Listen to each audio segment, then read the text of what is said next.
फिर से आप सबों का स्वागत है कि आज की हमारी गेस्ट स्पीकर है डॉक्टर रुद्राक्षी डे।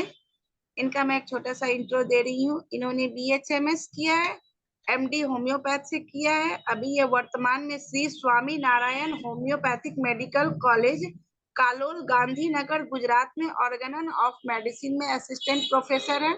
इनका आज का विषय है गर्भपात के लिए होम्योपैथिक प्रबंधन। सो डॉक्टर रुद्राक्षी, आपका IFPH मंच पे बहुत बहुत स्वागत है। Over to you. पहले सबको नमस्कार। सारे डॉक्टर्स को, मेरे सारे सीनियर्स को, सब सम्मानित जो आज के दर्शकों हैं, सबको मेरा नमन। ये मेरा IFPH का 3rd वेबिनार है हिंदी सेशन में। इंग्लिश में ऑल्टरनेटिवली कॉरेस्पॉन्डिंग चलता रहता, मतलब इट्स लाइक 3 ही है। Thanks to Sahni sir also, क्योंकि साहनी सर के बहुत बहुत आभार हूँ मैं कि ऐसा प्लेटफॉर्म मुझे देने के लिए, क्योंकि मैंने बस अपना करियर शुरू ही किया है। तो जितना मेरे नॉलेज है, जितना मेरा ज्ञान है मेरे पास, उसी का ही थोड़ा बहुत मैं एक्सप्लोर करती हूँ, और उसको देख के पढ़ाई, मतलब पढ़ के एनालाइज करके एक स्टडी रेडी किया है मैंने एबॉर्शन को लेके या गर्भपात को लेके। उसका होम्योपैथी में क्या कर सकते हैं हम लोग, या फिर क्या उसको रोकने के लिए क्या प्रिवेंटिव मेडिसिन हम यूज कर सकते हैं हम गर्भपात के लिए। तो मैं मेरा स्क्रीन शेयर कर रही हूँ।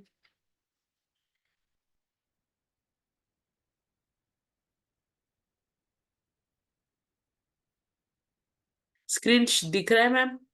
यस यस, दिख रहा है।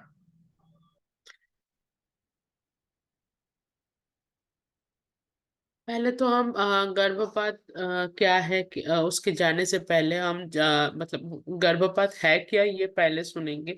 2 नाम से ये जाना जाता है, एक है एबॉर्शन, दूसरा है मिसकैरेज। दोनों को ही हम गर्भपात में ले सकते हैं, मतलब दोनों को ही हम लोग अगर उसको ट्रांसलेट करें तो वो दोनों ही गर्भपात में ही बोला जाता है। तो एबॉर्शन का है कि expulsion of the foetus, foetus यानी कि जो भ्रूण बनता है आफ्टर फॉर्मेशन ऑफ जाइगोट, जो उसका अगर यूटेरस यानी कि गर्भाशय से 20th वीक ऑफ गेस्टेशन, जो उसका पीरियड होता है गेस्टेशन ऑफ वीक, उससे पहले अगर वो निकल जाता है तो उसको बोलते हैं हम एबॉर्शन या मिसकैरेज। दोनों में अगर वो 20th वीक मतलब 20 सप्ताह, मतलब 20 सप्ताह से तो अगर वो निकल जाता है, एक्सपल्शन हो जाता है, तो उसको बोलते हैं हम एबॉर्शन और गर्भपात।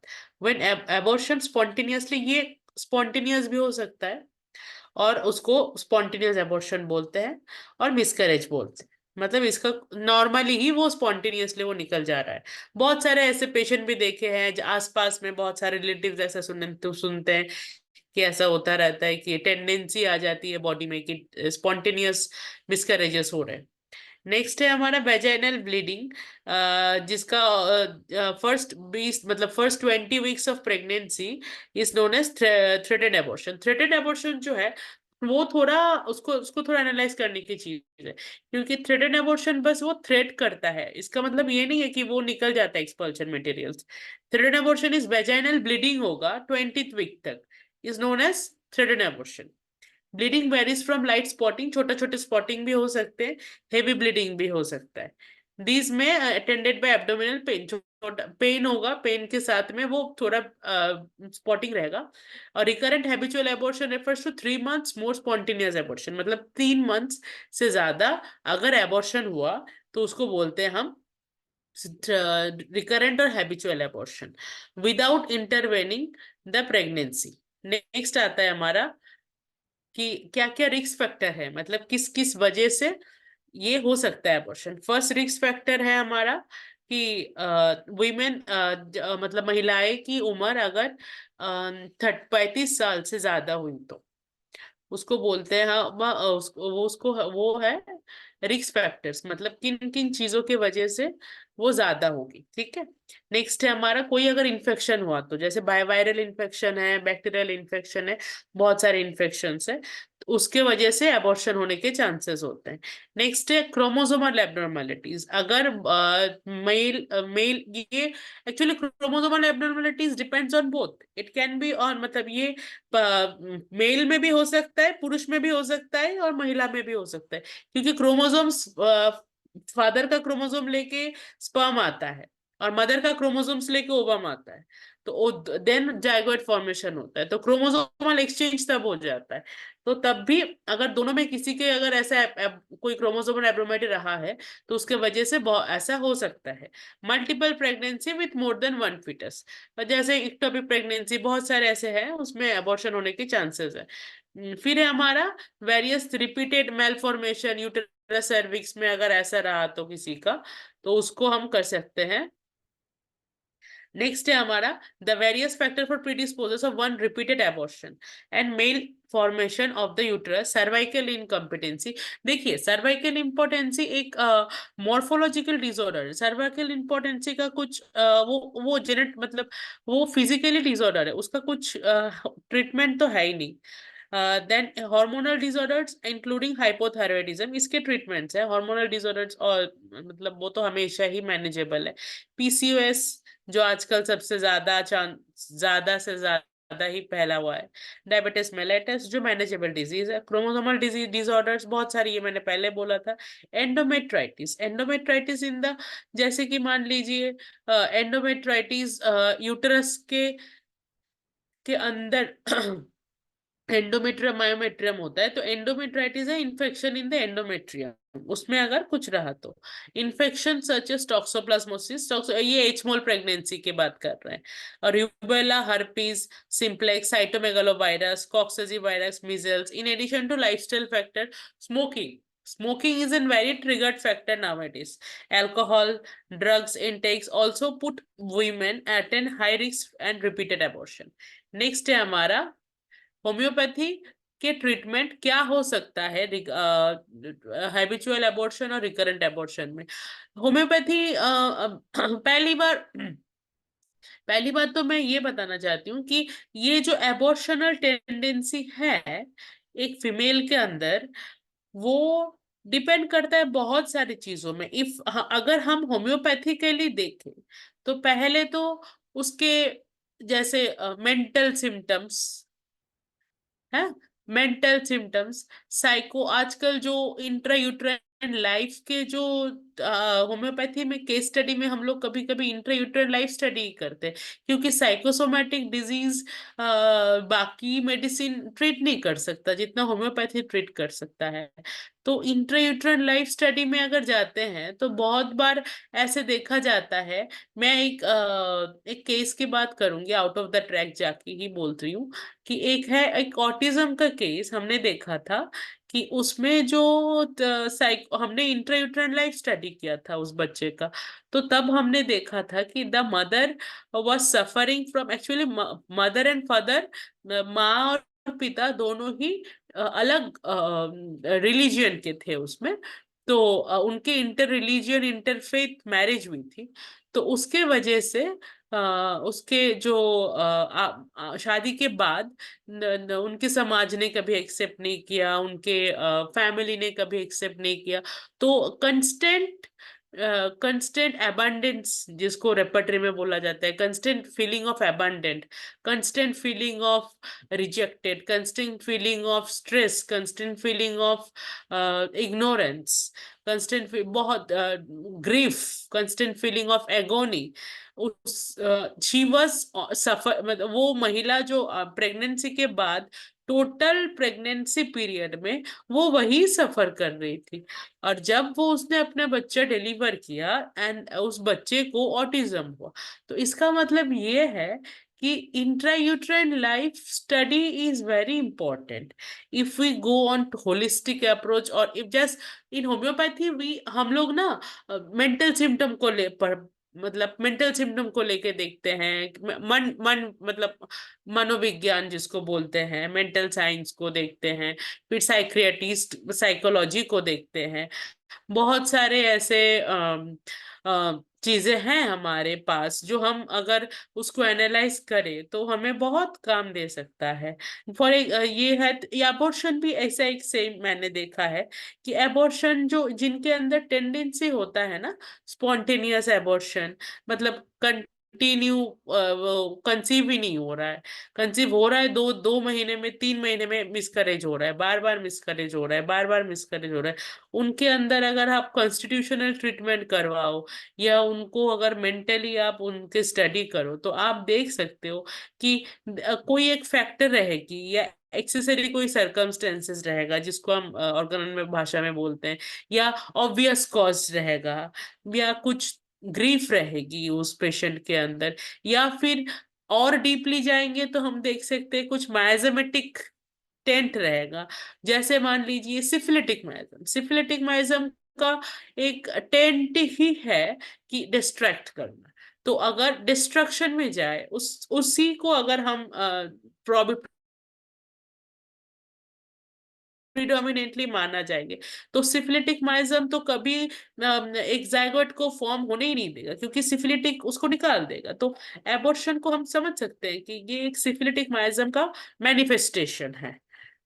नेक्स्ट है हमारा, अब देखिए ईच केस, एक एक केसेस जो है, symptom studied in details, prescription and decided monthly during which miscarriages occur, gynaecology should be consulted. ये हमेशा हर एक उसमें कर सकते हैं। फिर हम आते हैं कुछ कुछ ड्रग्स, जैसे मैंने और भी पहले,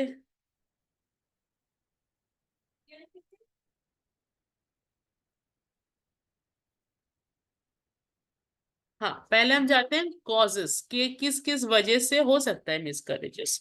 पहला है एजेस ओवर 42 ईयर्स, यानी कि मैंने पहले ही बोला कि 35 साल के ऊपर अगर महिलाएं होगी, एक्सेसिव स्मोकिंग हो, जो धूम्रपान ज्यादा करेंगी, जिस महिला मतलब ड्यूरिंग गर्भवती महिला अगर वो धूम्रपान करती है या अल्कोहल ले रही है तो उनके टाइम पे उनके अंदर ये सब चांसेस है।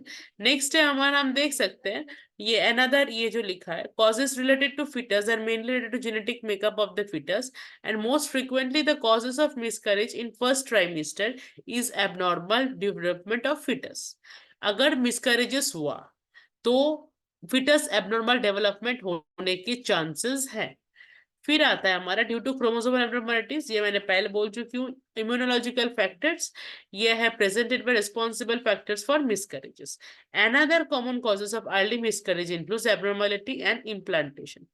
Placental circulation does not develop during inadequate implantation, leading to poor family nutrition, which ultimately may cause miscarriages. Miscarriage may also cause corpus luteum यानी कि जो फॉर्मेशन होता है on the ovary fails to produce sufficient progesterone. Corpus luteum का काम होता है progesterone देना, और प्रोजेस्टेरोन से ही डेवलपमेंट होता है। Failure growth of foetus due to infection, अगर बॉडी में अगर कुछ इन्फेक्शन है, जैसे मैंने अभी पढ़ के मतलब दिखाया, टॉक्सोप्लाज्मोसिस या फिर साइटोमेगालोवायरस इन्फेक्शन हो गया, तो बहुत सारे ऐसे इन्फेक्शन की वजह से फिटस के खुद फिटस डिस्ट्रॉय हो जाता है। नेक्स्ट है हमारा serious health problem like kidney diseases, diabetes mellitus, kidney diseases. Next एक देख सकते हैं हम, sign and symptoms of miscarriages at 6 weeks of small blood clots. क्या क्या सिम्टम्स होंगे? एक्चुअली ना मिसकैरेज ना बहुत बार उसको मिसकंसेप्शनली लिया जाता है। फॉर एग्जाम्पल, उदाहरण स्वरूप मैं ये बोलती हूँ कि कभी कभी प्रेगनेंसी के टाइम पे फर्स्ट प्रेगनेंसी के टाइम पे एक नॉर्मली कॉप्युलेशन आफ्टर कॉप्युलेशन एक कभी कभी स्पॉटिंग होता है। तो आफ्टर डायग्नोसिस ऑफ प्रेगनेंसी कभी कभी 1 2 दिन 15 डेज थोड़ा थोड़ा स्पॉटिंग रहता है, क्योंकि वो बहुत सारे चांसेस है। तो बहुत सारे हार्मोनल रश की वजह से ऐसा हो सकता है, एचपीओ एक्सिस में डिस्टर्बेंस की वजह से ऐसा हो सकता है। बट उसको मिसकैरेज बोल के कभी कभी उसको मिसगाइड किया जाता है, फिर बाद में देखा जाता है कि वो मिसकैरेज था नहीं, it was like an spotting. तो मिसकैरेज को बहुत सारे चीजों की वजह से उसको मिसगाइडेड होता है। तो पहले तो हमें मिसकैरेज है क्या, उसको हमें सच में डायग्नोसिस करना है कि हाउ टू डायग्नोस मिसकैरेज। तो साइन एंड सिम्टम्स उसी वजह से है। At up to 6 weeks, अगर 6 सप्ताह only small blood clots may present, possibly accompanied by mild cramping और periodic pain. अगर पेन के साथ पेन हुआ 6 सप्ताह तक तो उसको हम बोल सकते हैं मिसकैरेजेस में. फिर दूसरा है 6 to 13 weeks of clot will form around the embryo, यानी कि फिटस के पास में, और placenta with many clots to 5 centimeter is been expelled prior to completed miscarriage. मतलब जस्ट प्रायर 5 सेंटीमीटर तक प्लेसेंटा निकल गया. The process may take few hours, ये कुछ घंटों की बात लेंगे. और symptoms widely and can include vomiting and loose bowels and possibly due to physical discomfort. हमने एक मेरे को मतलब मुझे मेरे इंटर्नशिप में एक इंटर्नशिप में नहीं, हम थर्ड ईयर में थे जब हम गायनेकोलॉजी ऑब्स्टेट्रिक तो उसी में पढ़ाया जाता है. तो हमारी ड्यूटी पोस्टिंग थी तब हमारी हॉस्पिटल्स में. तो हमने तब मतलब मेरे जीवन का पहले मैंने वही वही था मेरे जीवन का पहला मिसकैरेज मैंने देखा था. कि पहले दिन हम ड्यूटी करने गए थे तो अचानक से एक महिला आई. तो वो उनका वो था एब्रैप्शियो प्लेसेंटी था उनका. तो इट वाज मतलब वो एक बहुत जानने वाली चीज थी और बहुत रेयर भी था. And that is also an abortion. Abruptio placentae is also an abortion. तो फिर हम देख सकते हैं कि at over 13 weeks fetus may be easily passed from the womb, and however the placenta is more likely to be fully partial and retained in the uterus. मतलब आधा निकलेगा placenta, आधा रह जाएगा, and it is incomplete abortion. And the physical sign of bleeding, cramping, pain, and can be similar to any early miscarriages, but sometimes more severe and labor-like. अब देखते हैं हम diagnosis of miscarriage. Diagnosis of miscarriages में क्या आएगा? पहले तो primary diagnosis mainly includes physical examination, medical history. Other investigation includes ultrasound scan, इसी में हम डायग्नोसिस कर सकते हैं. Examination to pelvis, examination check source of bleeding, urine and blood test to assess the beta हिमोनो, मतलब HCG है कि नहीं विथ प्रेगनेंसी, क्योंकि HCG is the final diagnosis of pregnancy. Next हम आते हैं मेट्रिया मेडिका में कौन से ड्रग्स हमें हेल्प करता है during the treatment for the treatment of abortion.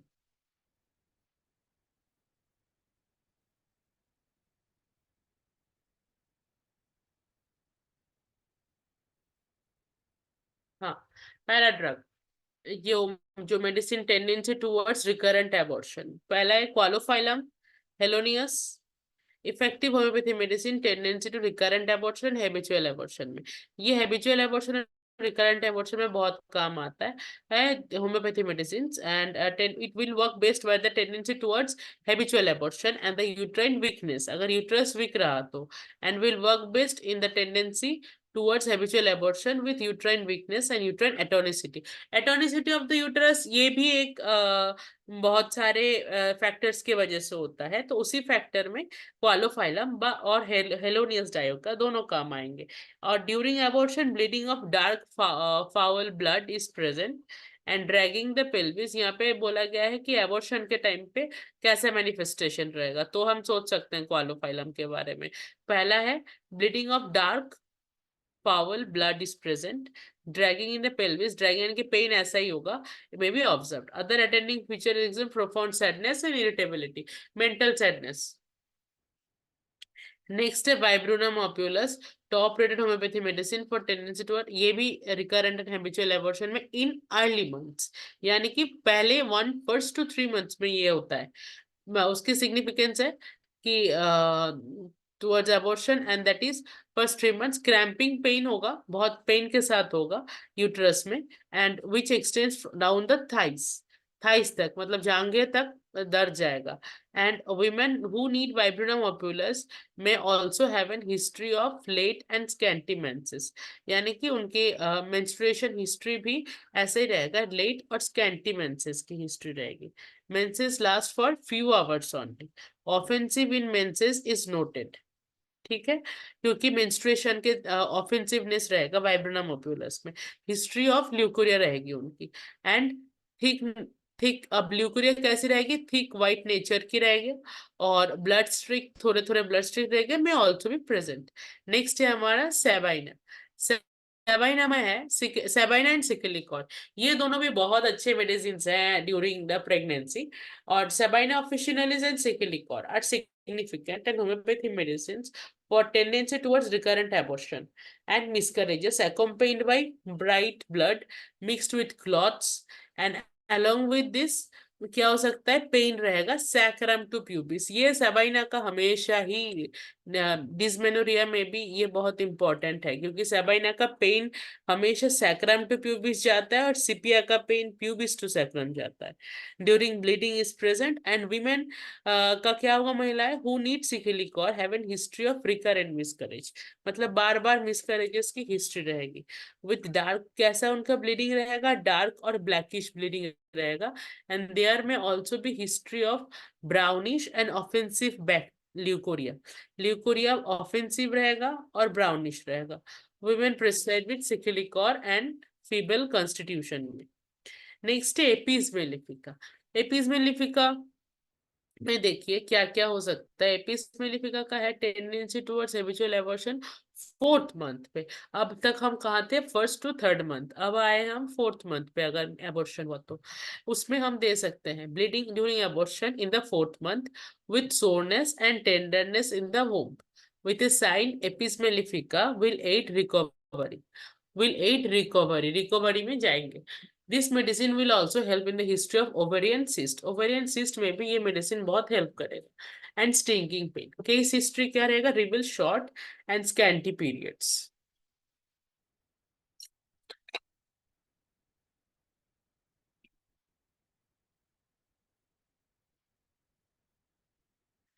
Acrid green acrid and green leucorrhoea रहेगी उसमें एपिस मेलिफिका में at same point in past and may also be observed. Next है हमारा कैलिकार्प। कैलिकार्प ग्रुप में 5 months his habitual abortion during the 5th month of pregnancy,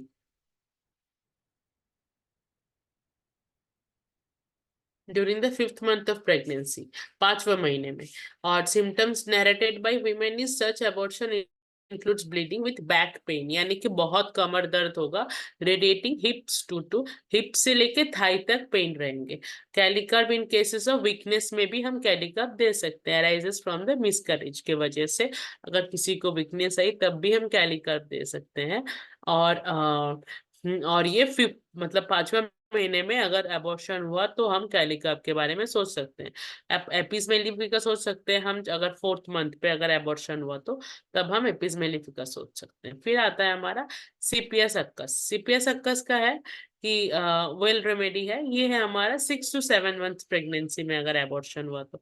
abortion in the 6 to 7 months pregnancy with bearing down pain अगर हुआ uterus में, prominent symptoms रहेंगे जैसे सीपियस अक्कस का is the bed symptoms. In few cases gripping and burning pain, burning और gripping pain रहेगा uterus में, may be observed. Case will reveal irregular menses. अच्छा, उनके menses irregular रहेंगे और येलो ग्रीन ल्यूकोरिया रहेगा और यूट्राइन फाइब्रॉइड्स रहेगा। हम देख सकते हैं हर एक जो डिस्चार्ज है वो ना डिफरेंट, बहुत सारे टाइप्स के डिस्चार्ज हो रहे हैं और हर एक का धरण डिफरेंट है, हर एक का मैनिफेस्टेशन डिफरेंट आ रहा है। इसमें अलग अलग मैनिफेस्टेशन आ रहे हैं, अलग अलग, किसी को ऑफेंसिव है, किसी को ल्यूकोरिया येलो ग्रीन दोनों कलर के आ रहे हैं, ऐसा हो रहा है। तो यहाँ पे हम दे सकते हैं कि हम अगर उसके बैकग्राउंड में जाए तो माइजम अगर हम स्टडी करें तो हम माइजम के भी ऐसे देख सकते हैं कि बहुत सारे माइजम्स के ऐसे हैं कि ऑफेंसिवनेस आएंगे, डिस्चार्ज येलोइश ग्रीनिश रहेगा या ब्लैकिश डिस्चार्ज रहेगा, ब्लडी डिस्चार्ज रहेगा, या देख सकते हैं इरिटेबिलिटी रहेगी पेशेंट के अंदर, किसी को बहुत ज्यादा पेन होगा, यानी कि कोई कोई इंट्रोवर्ट रहेगा, कोई किसी को कुछ पसंद नहीं आएगा, तो इरिटेबिलिटी भी बहुत सारे धरण के होते हैं। वो उसी वजह से माइजोमेटिक एंड अप्रोच डिफरेंट आता है। अगर हम टेम्परामेंट वाइज देखें तो टेम्परामेंट भी डिफरेंट आएगा उसमें हर एक पेशेंट का, और हर डायथेसिस, टेम्परामेंट, कॉन्स्टिट्यूशन, वो तो सबके डिफरेंट डिफरेंट रहेंगे। उसी को स्टडी करते उसी के में ही ऐसे सिम्टम्स आएंगे। जैसे साइकोसिस को स्टडी करेंगे तो साइकोसिस में येलोइश ग्रीनिश डिस्चार्ज है, तो अगर किसी का लिकोरिया येलोइश ग्रीनिश आ रहा है तो इन द सेंस बैकग्राउंड में साइकोटिक माइजम है। तो ये हमारा केस स्टडी में बहुत हेल्प करेगा। हम देख सकते हैं कि जैसे मान लीजिए कि पहला ड्रग आपने सीपीएस अक्कासन दिया, लेकिन आपको पता है कि बैकग्राउंड में साइकोसिस है, तो लास्ट में तुझे 200 will be helpful in that cases. Antipsoric, antipsychotic, anti syphilitic drugs तो देना ही है एज पर आवर हैनिमैनियन प्रिस्क्रिप्शंस, तब जाके क्लासिकल प्रिस्क्रिप्शंस होता है। फेरामेटेलिकम, क्योंकि क्योंकि हम जानते हैं कि ऑर्गेनल में बोला है कि माइजम फ्लेयर अप रहता है during pregnancy. When a women becomes pregnant she flares up her miasms. तो अगर उसके माइजम्स को ट्रीट करना है, एक मतलब मैं सोच रही हूँ कि नेक्स्ट मेरा session prophylactic treatment during intrauterine life, ऐसा ही कुछ के बारे में मैं बताऊं कि प्रोफाइलेक्सिस करने से मतलब अगर हम पहले से कुछ मेडिसिन दे दें कुछ पेशेंट्स को, तो उसकी हेरिडिटरी टेंडेंसी जो होती है वो होने के चांसेस कम हो सकते हैं। क्योंकि हैनीमैन ने बोला है कि क्रोनिक डिजीज में भी बोला है और ऑर्गन में भी बोला है कि अगर हम प्रोफाइलेक्सिस करते हैं जैसे मान लीजिए उन्होंने क्या बोला था, एक एग्जाम्पल ही दिया था, लाइक अगर हम सल्फर देते हैं कोई एंटीसोरिक को हटाने के लिए और वो पेशेंट मतलब during her pregnancy, then it may remove the miasm psora, ऐसा ही लिखा था। तो अगर सोरा रिमूव हो सकता है तो साइकोसिस रिमूव हो सकता है और सिफिलिस भी रिमूव हो सकता है। तो ये जो सिम्टम्स मैनिफेस्टेशन होकर आता है अबॉर्शन के टाइम पे, उसमें भी हम माइजेमेटिक स्टडी कर सकते हैं और उसमें भी हम सोच सकते हैं कि इसके बैकग्राउंड में कौन से माइजम होंगे। ये जो मैं बोल रही हूँ ड्रग्स, दीज आर द, ये सब है फर्स्ट सिलेक्शन ऑफ रेमेडी। ये फर्स्ट सिलेक्शन ऑफ रेमेडी या आप कह सकते हो थेरापेटिक प्रिस्क्रिप्शन। बट अगर मैं माइजेमेटिक प्रिस्क्रिप्शन करूं, अगर मैं कॉन्स्टिट्यूशनल प्रिस्क्रिप्शन करूं, तो प्रिस्क्रिप्शन फिर डिफरेंट हो जाता है। क्योंकि क्या क्या क्या पता कि सीपीएस अक्कस के बाद पेशेंट को मुझे पता है कि ये लिकोरिया है, तो एक एक डोज बार बार ऐसा ही हो रहा है, तो एक डोज ऑफ थूजा देने के बाद वो साइकोटिक माइजम ट्रीटमेंट हो गया, तो उसके बाद उसने सिम्टम्स देने नहीं, तो ये ग्रीनिश भी साथ में ठीक हो गया। तो ये होता है, this is all about, actually यही सब है होम्योपैथी में कि आप ठीक कर, होलिस्टिक अप्रोच इसी को ही बोलते हैं कि आप ठीक करना चाहते हो एक, आप पूरा ठीक हो जाते हो। तो यही है हमारा मिरेकल, यही है हमारा मैजिक, या फिर आप कह सकते हो होम्योपैथी प्रिंसिपल्स, यही इसी को ही बोलते हैं। तो फेरामेटिलिकम नेक्स्ट है मेरा। Ferrum metallicum, homeopathy medicine for tendency towards recurrent habitual abortion at the end of 8 months, यानी कि 8 मंथ पे। फेरामेटिलिकम में क्या है कि ferrum metallicum who needs ferrum will have history of previous abortion with pale blood, माने ब्लड जो उसका जो रक्त बहेगा तो वो ब्लड क्या होगा, पेल होगा, shooting labour like pain in the uterus, गर्भाशय में लेबर लाइक पेन होगा, प्रोफाउंड वीकनेस, बहुत कमजोरी होगी, एनीमिया तो रहेगा, और मे also be observed in women. क्योंकि फेरम मेटेलिकम हम लोग जनरली एनीमिया को ट्रीट करने के लिए यूज करते हैं, फेराम्फोसिक सेक्स या फेरामेटलिकम। लेकिन फेरामेटलिकम तो वॉमिटिंग भी है, वॉमिटिंग जीआई प्रॉब्लम में भी फेरामेटलिकम हम यूज करते हैं। नेक्स्ट है हमारा आर्निका मोंटाना, एरिगॉन, कोका सैटाइवा, सेबाइना ऑफिशियलिस। ये आर्निका मोंटाना बहुत यूज होता है इन केसेस ऑफ इंजुरी, कोई ट्रॉमा, कोई गिर गया। बहुत बार ऐसा होता है कि बाथरूम में गिर गया तो एबॉर्शन हो, बहुत बार होता है, न्यू प्रेगनेंसी पता नहीं है, सीढ़ी से गिर गया एबॉर्शन हो गया। या जैसे मान लीजिए कोई किसी का प्रोफेशन ही ऐसा हो कि बहुत सारे रिस्की टास्क किया जा रहा है प्रेगनेंसी के टाइम पे, first week, second week, third week में, तो छोटे मोटे इंजुरी के वजह से उनको एबॉर्शन हो गया। किसी को है कि लेट प्रेगनेंसी हुआ है तो यूट्रस वीक है, तो छोटे मोटे धक्का लगा, एक ऑटो का जंपिंग हुआ, बहुत बार ऐसा ही होता है जनरली देखा है कि bus journey, auto journey, bumper आया, बम्पर में ऐसा हुआ तो मिसकरेज हो गया। तो ऐसा बहुत होता है बाइक पे, एनी ट्रैवल, कोई भी ट्रैवल के टाइम पे ऐसा ही होता है। एरिगेरन, एरिगेरन में हम देख सकते हैं कि threatened abortion for exertion, exertion के वजह से, when there is certain abortion, abortion exertion के वजह से अगर हुआ तो उसको हम बोल सकते हैं एरिगेरन दे सकते हैं। नेक्स्ट है हमारा crocus sativus. Crocus sativus based in abortion during dark stringy blood. Blood क्या होगा? डार्क होगा, ब्लैक, स्ट्रिंजी होगा, ब्लड बहुत ही स्ट्रिंजी ज्यादा ब्लड होगा। Sabina officinalis shows best result in case of threatened abortion, marked pain in, वही सेबाइना का वही सैक्रम टू प्यूबिस पेन होगा। नेक्स्ट है हमारा आप होम्योपैथी मेडिसिन थ्रेटन एबॉर्शन में, ये मैं पहले बोल चुकी हूँ कि एम ऑफ होम्योपैथी का क्या है। अब हम देखते हैं कि कौन से मेडिसिन, ये अभी तक मैंने बताया क्या ट्रीटमेंट हो सकता है एबॉर्शन के लिए, लेकिन कुछ कुछ मेडिसिन हैं जो हमें एबॉर्शन को प्रिवेंट करने के लिए भी हमें हेल्प कर सकते हैं, उसके बारे में हम जानेंगे। अगर जैसे मैंने फॉर एग्जांपल एक उदाहरण देती हूँ कि किसी कोई पेशेंट आया हमारे पास, कोई हमने जान लिया कि इनके हिस्ट्री में, फैमिली हिस्ट्री में या इनके हिस्ट्री में एक दो ऑलरेडी एबॉर्शन हो चुके हैं, तो दूसरी बार जब वो प्रेगनेंसी लेगी, वो मंथ शुरू होने से पहले ही हम उसको वो मेडिसिन देते, तो उसके वजह से उसका प्रिवेंशन भी हुआ और पेशेंट का प्रेगनेंसी को भी कंटिन्यू कर सकते हैं।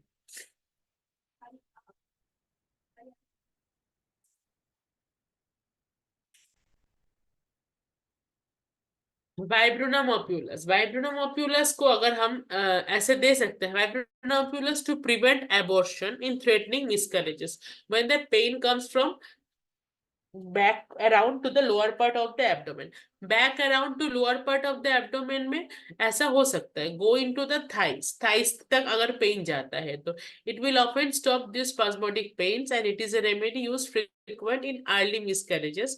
CPI is one of the most, CPI हम यूज कर सकते हैं क्योंकि ये बहुत एक important in cases of preventive in cases of miscarriages, ये है प्रिवेंशन ऑफ द मिसकैरेजेस, उस सीपीआई यूज कर सकते हैं।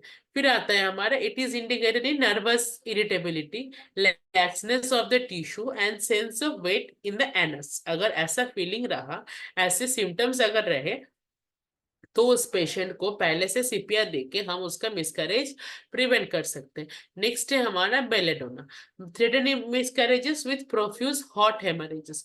अगर हेमरेज हो रखा है, back headache and peculiar uterine tenesmus of the remedy and violent aching of the body, the least jar and painful, least jar हुआ है और पेनफुल हुआ है, उसमें हम बेलेडोना दे सकते हैं। नेक्स्ट हम देख सकते हैं, ये सब प्रिवेंशन में चल रहा है कि एक पेशेंट को एबॉर्शन प्रिवेंट करने के लिए, थ्रेटन और हैबिचुअल एबॉर्शन प्रिवेंट करने के लिए हम कौन से मेडिसिन उसको दे सकते हैं। नेक्स्ट है हमारा सेबाइना। सेबाइना हम दे सकते हैं किसमें? जिसमें to prevent useful impending abortion, अगर इम्पेंडिंग एबॉर्शन हुआ तो हम सेबाइना दे सकते हैं। तो फर्स्ट है उसमें कि occurring about the third month, ushered the appearance of the blood with often times and first symptoms, then follow the pain in small of back, अगर बैक में पेन रहा तो going around through the pubis and forcing and dragging pain from the sacrum to pubis and the flow is bright red and clotted, it is useful in metritis, metritis in the sense endometritis की बात कर रहे हैं, and accompanied by flooding from miscarriages. Cinnamomum हम use कर सकते हैं in cases of abortion, in वहां पे स्ट्रेन हुआ, मिसस्टेप हुआ, विथ प्रोफ्यूज हेमरेज हुआ और छोटा स्लाइट पेन रहा, तो उसमें हम सिनेमम यूज कर सकते हैं। आर्निका में क्या हो सकता है? Threatened miscarriages from trauma, threatened miscarriages trauma में हम दे सकते हैं। नेक्स्ट है हमारा सिकेलिकॉर। सिकेलिकॉर में क्या है? For miscarriages in early months of pregnancy. Scale में भी the remedy specially in female anaemic women, अगर फीमेल एनीमिक वीमेन रहा यानी कि एनीमिया है उसके, उसमें हम सिकेलिकॉर का इस्तेमाल कर सकते हैं।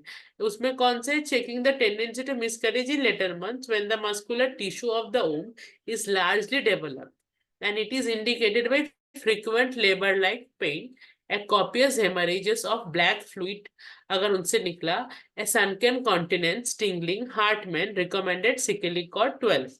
Sicalicor 12 बहुत बहुत बहुत अच्छा काम करता है, जैसे कि एबॉर्शन को प्रिवेंट करने के लिए। नेक्स्ट है हमारा सिमिसिप योगा।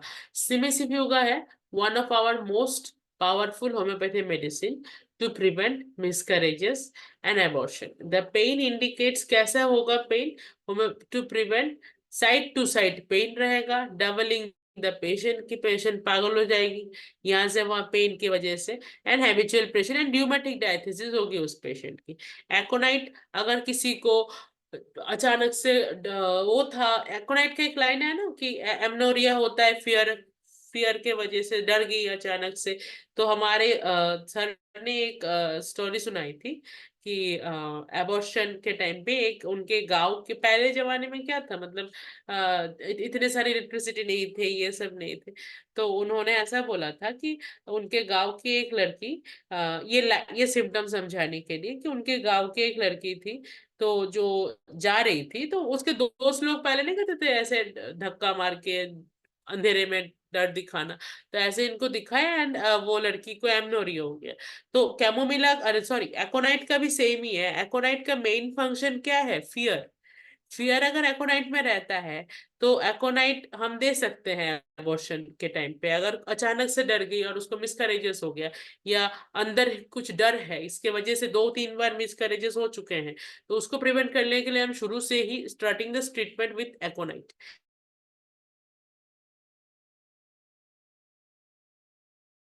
बहुत रहा accompanying द पेन, कैमोमिला का पेन बहुत इंपॉर्टेंट होता है। नेक्स्ट है हमारा क्वालोफाइलम, इसके बारे में हम बोल चुके हैं। नेक्स्ट है Apis mellifica. Apis mellifica 3rd month pregnancy में हम सोच सकते हैं एपिस मेलिफिका। आर्निका मोंटाना, कोई अगर इंजुरी रहा हो, nature of the abortion with any accident, तो हम सोच सकते हैं आर्निका मोंटाना। नेक्स्ट है एलिट्रिस फर। एलिट्रिस फर में सोच सकते हैं due to weakness and anaemia. देखिए मिसकैरेजेस बहुत बार एनीमिया के वजह से हो होता है, इसीलिए गवर्नमेंट ने बहुत सारे एंटीनेटल केयर शुरू किया है। एंटीनेटल केयर में ट्रीटमेंट ही है एनीमिया ट्रीटमेंट, है ना, एनीमिया और क्या फॉलिक एसिड दिया जाता है, वही ट्रीटमेंट, उसी के वजह से ही मतलब वही होता है main need during the time of pregnancy के टाइम पे। तो मिसकैरेजेस होने के भी मैनी फैक्टर्स आर की due to lack of blood, due to lack of haemoglobin, तो एनीमिया के वजह से भी बहुत बार मिसकैरेजेस होते हैं। तो ये है उस दिन एक्चुअली एक मेरी अभी हम लोग जैसे बहुत सारे आप यहाँ पे ऐसे हो रहा है ना, स्टार्टअप इनोवेशन की चीजें चल रहे हैं इधर पे, तो गुजरात गवर्नमेंट बहुत ऐसा कर रहे हैं कि स्टार्टअप इनोवेशन के लिए, तो हमने अपने कॉलेज में इनोवेटिव सेल ऐसा बनाया हुआ है, तो उसमें हमने बच्चों को ऐसे बोल रहे हैं कि क्या आइडिया आ रहे हैं तुम्हारे पास। तो ऐसे ही मैं बात कर रही थी 2-3 बच्चे से, तो एक बच्चे ने बोला कि मैडम हम अगर प्रेगनेंसी किट अगर दे दें कि कुछ जिनके अंदर अगर टेंडेंसी है अबॉर्शन के, ये एंटीनेटल केयर जैसे एलोपैथी मेडिसिन दिया जाता है वैसे हम होम्योपैथी मेडिसिन में अगर एंटीनेटल केयर के ऐसे किट बना दे, तो मैडम ये हमारा एक इनोवेशन हो सकता है। नॉट एन बैड आइडिया, दो आइडिया अच्छा है, लेकिन उसके बारे में थोड़ा डिटेल स्टडी करेगी तो और जाने की बहुत टाइम है अभी। तो लेकिन हाँ यही है, मतलब अगर हम उसको हर एक पेशेंट को जिनके अंदर टेंडेंसी है अबॉर्शन की, या 2-3 बार मिसकैरेजेस हो चुका है, या हम जैसे केस स्टडी में हम फैमिली हिस्ट्री देखते हैं, तो फैमिली हिस्ट्री में अगर हम देखें कि ऐसा हिस्ट्री है फैमिली में कि मिसकैरेजेस के, तो उस पेशेंट की ट्रीटमेंट हम वैसे शुरू कर सकते हैं to prevent that women from abortion.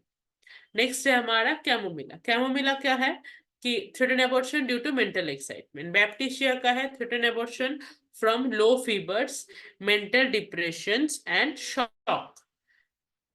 Shock यानी कि इन द सेंस यहाँ पे कोई मेंटल शॉक भी हो सकता है, कोई sudden news, bad effect of bad news, उसके वजह से बैप्टिशिया हम सोच सकते हैं। नेक्स्ट है हमारा सिपिया। सिपिया में हम देख सकते हैं 5 to 7 मंथ्स ऑफ प्रेगनेंसी अगर एबॉर्शन हो रहा है तो हम सिपिया के बारे में सोच सकते हैं। नेक्स्ट है syphilinum, abortion due to syphilis. Syphilis की वजह से अगर एबॉर्शन होता है तो हम सिफिलिनम सोच सकते हैं। नेक्स्ट है हमारा Crotalus horridus. Crotalus horridus oozing non-coagulated blood black blood, blood कैसे रहेगा, ब्लैक ब्लड रहेगा, मिसकैरेजेस रहेगा ड्यूरिंग सेप्टिक डिजीजेस, और ब्लड पॉइजनिंग रहेगी। क्रोटोलेस होराइडस के सारे डिस्चार्ज ही पॉइजनस ब्लैक ब्लड है। तो हम ऐसे करके हर एक ड्रग का माइजेमेटिक स्टडी भी कर सकते हैं। जैसे हर एक ड्रग के बैकग्राउंड में हम जानते हैं बहुत सारे ड्रग्स हैं हमारे मिट्रे मेडिका में, तो हर एक ड्रग के बैकग्राउंड में एक ना एक माइजम होता है प्रीडोमिनेंट। वैसे एक ड्रग बहुत सारे, जैसे हम सल्फर को ही ले लो लीजिए आप, तो सल्फर के सारे सिम्टम्स हो रहा नहीं है, 5-6 सिम्टम्स आपको साइकोसिस मिलेंगे, 2-3 सिम्टम्स आपको सिफिलिस मिलेंगे, लेकिन क्या है इसमें कि एक प्रीडोमिनेंसी ऑफ द सिम्टम्स रहता है। तो अगर हम ऐसे भी देखें कि कोई ड्रग के प्रीडोमिनेंसी सिम्टम्स कौन से मैजम्स के ऊपर है, तो वो पेशेंट को हम देने के बाद अगर वो पेशेंट ठीक हो रही है, तो इसका मतलब ये है कि वो वो पेशेंट भी सफरिंग, वो पेशेंट भी हैविंग दैट मैजम्स, क्योंकि प्रीडोमिनेंसी उसी के रहा है। तो ये अगर किसी के अंदर येलोइश ग्रीनिश एक्सपेक्टेशन हो रहा है, येलोइश ग्रीनिश ल्यूकोरिया हो रहा है, तो natrum sulph yellowish greenish discharge है, तो हम देख सकते हैं कि अगर नेट्रम सल्फ और नेट्रम सल्फ का प्रीडोमिनेंट मैजम साइकोसिस ही है, तो हम देख सकते हैं कि नेट्रम सल्फ देने के बाद अगर वो पेशेंट ठीक होती है, तो वो माइजम भी तो वही रहा, फिर उस पेशेंट के अंदर माइजम साइकोसिस प्रीडोमिनेंट। तो ऐसे करके हम एबॉर्शन के टाइम पे भी अगर हम माइजेमेटिकल स्टडी करें, या थोड़ा डीपली जाके उसको इंट्रायूट्राइन लाइफ स्टडी या फैमिली हिस्ट्री ले, तो abortion can be easily manageable और easily treatable. For example next है हमारा थूजा। थूजा में है tendency for abortion in females who have history of gonorrhoeal diseases.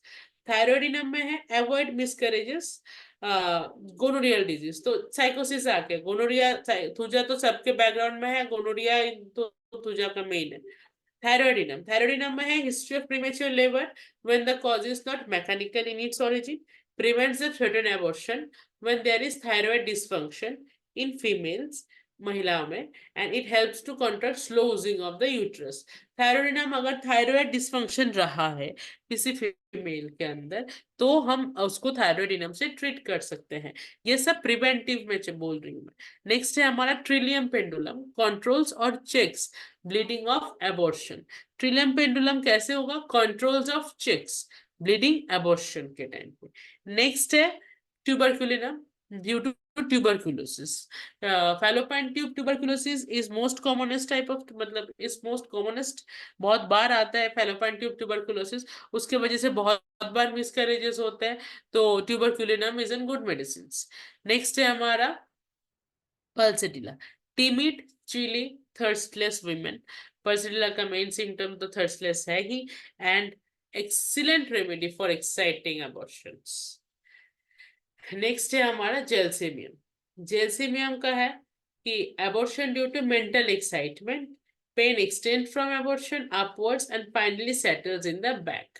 Abortion क्या हुआ, मेंटल एक्साइटमेंट की वजह से, and pain extends from back and upwards and finally sets in the back. थैलेप्सी, थैलेप्सी में है abortion with heavy bleeding. Heavy bleeding के साथ अगर एबॉर्शन होता है तो हम थैलेप्सी बर्सा के बारे में सोच सकते हैं। नेक्स्ट है हमारा इपिका कोहाना। इपिका कोहाना नौशिया वोमिटिंग ड्यूरिंग प्रेगनेंसी अगर रहा है तो हम सोच सकते हैं इपिका कोहाना के बारे में। नेक्स्ट है हमारा फेरामेटलिकम। फेरामेटलिकम एनीमिया और एमोनोरिया और ल्यूकोरिया, क्लोरोटिक फीमेल्स यानी कि एनीमिक फीमेल्स, उनके अंदर में अगर हम देख सकते हैं कि एबॉर्शन इसी वजह से हो रहा है, तो हम फेरामेटलिकम के बारे में सोच सकते हैं।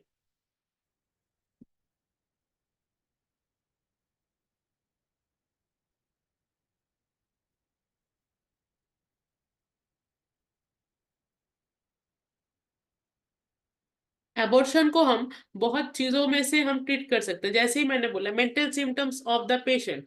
मेंटल सिम्टम में एबॉर्शन बहुत काम करता है, क्योंकि एक एक आफ्टर कंसीविंग एक फीमेल के अंदर एक हार्मोनल रश चलता है तब, तो उसी वजह से हार्मोनल रशेस के वजह से मेंटल सिम्टम चेंज होते रहते हैं। और उसी वही है माइजेमेटिक मैनिफेस्टेशन एक्चुअली।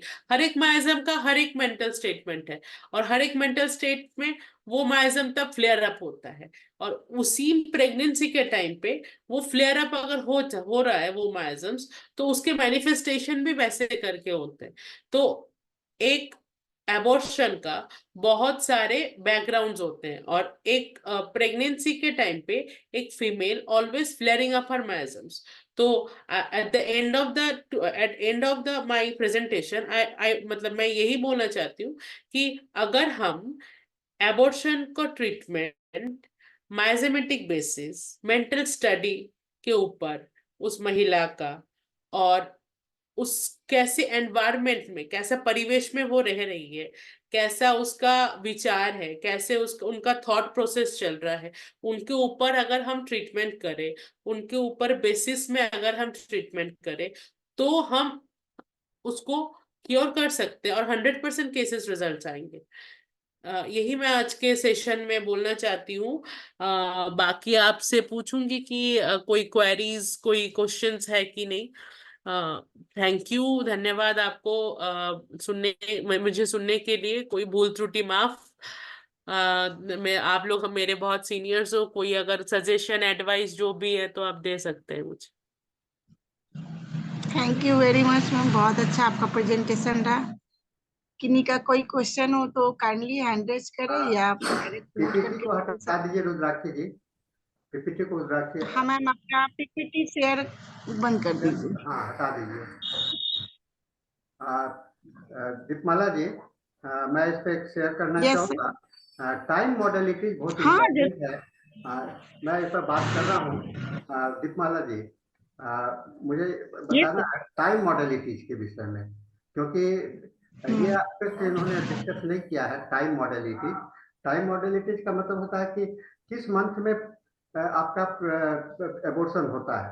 इस पे बड़ा अच्छा रूब्रिक्स आपके रिपोर्टरी में है, और बहुत अच्छे मेडिसिन सब दिए हुए हैं, जो कि हालांकि मेडिसिन जो इन्होंने जिक्र किया है उसका इंडिकेशन तो वहाँ है, लेकिन अगर स्पेसिफिक टाइम में कोई एबॉर्शन होता है, ये बहुत बड़ा फैक्टर होता है। मैं एक शेयर कर रहा हूँ अपना रिपोर्टरी को, आप जरा सा उसको चेक देखिएगा, आप लोग सबको ही को दिखलाई पड़ेगा।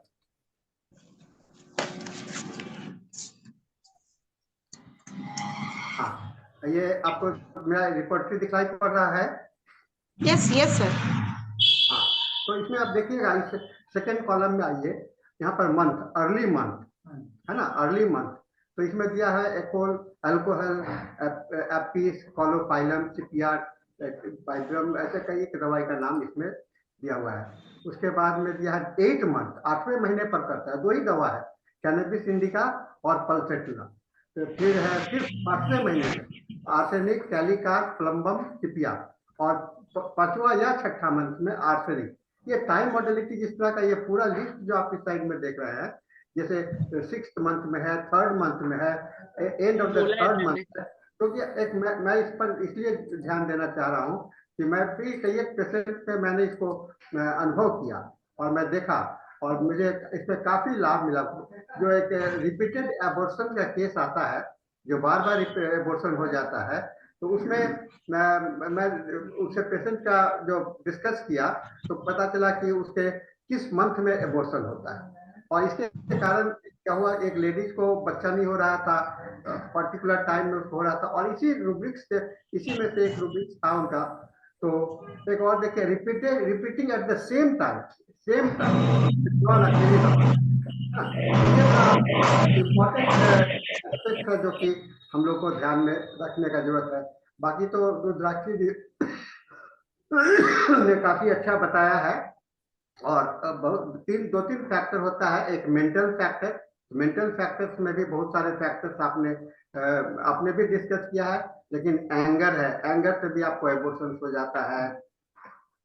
फिर आपको इमोशनल ग्रीफ्स के कारण हो जाता है, डिसअपॉइंटमेंट से हो जाता है।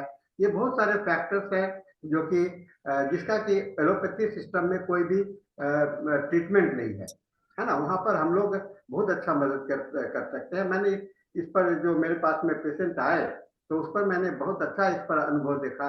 ये जब भी एबॉर्शन का केस आता है तो हम लोग इसको ध्यान में रखते हैं कि उसमें ये चीज को, बाकी तो है मैथमेटिक्स है, सारे चीज को देखना है टोटलिटी में सभी, लेकिन टोटलिटी में ये भी आ जाता है टाइम, है ना, लोकेशन, सेंसेशन, मॉडलिटीज कहते हैं, तो मॉडलिटीज में टाइम मॉडलिटीज का भी बहुत इंपॉर्टेंट फैक्टर होता है। ठीक है रुद्राक्षी जी, आपका बहुत अच्छा प्रेजेंटेशन था। और किन्हीं को कुछ कहना है? सर आपने जो अभी आप दिखाए, आपने जो शेयर किया, तो 7th मंथ में फीटस डेड है। मैंने भी बहुत सारे मतलब कुछ कुछ केसेस जो सुन रखे हैं कि 8th मंथ में बच्चे का डेथ हो गया। ये 7th मंथ में दीपमाला जी आपको दवा, एक दवा दिया 7th मंथ और या 4th मंथ में, तो उसमें सिपिया का है। लेकिन देखिए मैं जो बता रहा हूँ इसका मतलब ये नहीं है कि आप सिपिया दे दीजिए, है ना, यहाँ पर टोटलिटी को देखिए, मैच कीजिए। तो ये मैं बार बार कहता हूँ कि रूब्रिक्स एक अलग जगह पर है, सिम्टम्स एक अलग जगह पर है, लेकिन टोटलिटी सबसे ज्यादा इंपॉर्टेंट है, इसको ध्यान में रखना हम लोग के लिए जरूरी है। ठीक है ना? नहीं सर, मेरा क्वेश्चन ये है कि बहुत बार क्वेश्चन मतलब ये देखने को कैसे जाए हैं कि 8th मंथ मतलब 9 मंथ्स का प्रेगनेंसी डिलीवरी टाइम में है और आप फीटस में ही बच्चे का डेथ हो गया, तो उस कंडीशन में मतलब इस तरह का रूब्रिक्स देखकर हम पेशेंट को मेडिसिन देंगे या फिर आप बता रही है कि फीटल मैंने फीटल डेथ हो गया, है ना, वो दूसरा सिचुएशन हो गया, वो भी इसमें आता है एबॉर्शन, उसके कारण भी एबॉर्शन कराना पड़ता है। और एक होता है कि स्टिल बर्थ के लिए जो कहते हैं पेट में ही बच्चे मर गए, तो उसके लिए भी एक अलग रूब्रिक्स है। तो दो फेनोमेना आपने डिस्कस की, बताया। एक फेनोमेना है कि उसका डेथ हो गया और उसके फिर वहां पर एबॉर्शन का मतलब होता है कि एलाइव सारा चीज जो सही का है वो बाहर निकल गया। एक होता है खत्म होने के बाद, डेथ होने के बाद दो फैक्टर आ जाता है। दो हाँ, दूसरा सिचुएशन को आप स्टडी करना चाहिए। यहाँ पर इसमें रूब्रिक्स दिया हुआ है फीटस डेथ रूटा दिया हुआ है, तो क्या मतलब हम लोग इस सिम्टम्स पे ये मेडिसिन प्रिस्क्राइब कर सकते हैं? कर सकते हैं, बशर्ते एक बार कंडीशन जरूर लगा हुआ है। हर एक समय में कंडीशन ये होता है कि आपको टोटलिटी मैच करना चाहिए। जैसे क्या दवा आपने बताया, रूटा, है ना, तो रूटा का प्रिंसिपल वहां पर उसमें इंक्लूड हो रहा है कि नहीं, इसको ध्यान में रखिए, क्योंकि रिपर्टरी के जो सिंगल रूब्रिक्स होते हैं बड़ा खतरनाक होते हैं। उसके कारण बहुत सारे केस हम लोग फेल करते हैं, इसलिए कि आंख मूंद करके जब उस रूब्रिक्स पर विश्वास कीजिएगा तो आपका केस मिस भी कर सकता है। आपको वहां पर चाहिए कि सिंगल रूब्रिक्स को जब भी हो तो टोटलिटी को मैच कर रहा है कि नहीं, मेट्रा मेडिका में उसका ऑब्जर्वेशन है कि नहीं, उसको देखना। रिपर्टरी बहुत अच्छा इंडिकेटर है, टूल है, लेकिन उसको फाइनल करने के लिए तो आपको वहां पर जरूर से कंफर्म होना चाहिए। आंख मूंद करके ये प्रैक्टिकल नहीं हुआ कि मैकेनिकल प्रिस्क्राइबिंग हो गया। और हम लोग को आर्टिस्टिक प्रिस्क्राइबिंग करना है, होम्योपैथिक ढंग में से करना है, तो क्लासिकल में करना है, तो हमें टोटलिटी का ध्यान में रखना बहुत जरूरी होगा। ठीक है, thank you sir. Thank you Rudrakshi ma'am, आपका बहुत अच्छा प्रेजेंटेशन। हर एक सेशन में आपसे सीखने को मिलता है सर, इसी वजह से मैं प्रेजेंटेशन करती हूँ। एक दो जानबूझ के मिस करती हूँ सर मैं, कि आप पकड़े और उसको बताए। रुद्राक्षी जी, मार्च में एक और प्रेजेंटेशन दीजिए, है ना, मार्च में आप मुझे बताइए, मार्च में आपका डेट आप दे दीजिए, इसी तरह से कोई लेकर के आइए। बहुत अच्छा, आप एक थॉट प्रोवोकिंग होना चाहिए, दिमाग को सोचने का मसाला मिलना चाहिए, है कि नहीं। डॉक्टर का काम होता है कि उसको सोचने के लिए थिंकिंग एबिलिटी को बढ़ाना बहुत जरूरी होता है ना, थिंकिंग एबिलिटी। जानबूझ के मैं पॉइंट छोड़ती हूँ सर, आपकी वजह से सर, कुछ तो मिलेगा आपसे। ठीक है, ठीक है। हमारे पास अभी भी 2 मिनट है, किन्हीं और को कुछ कहना है? किन्हीं को कुछ कहना है? मनीष जी आप कुछ कहेंगे? मनीष जी आप आए हुए हैं, मनीष आजाद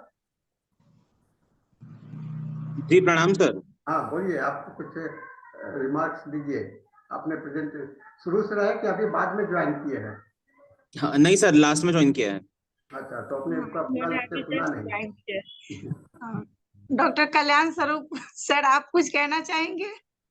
डॉक्टर कल्याण सर आप बताइए, आप भी बहुत सुन रहे थे ध्यान से।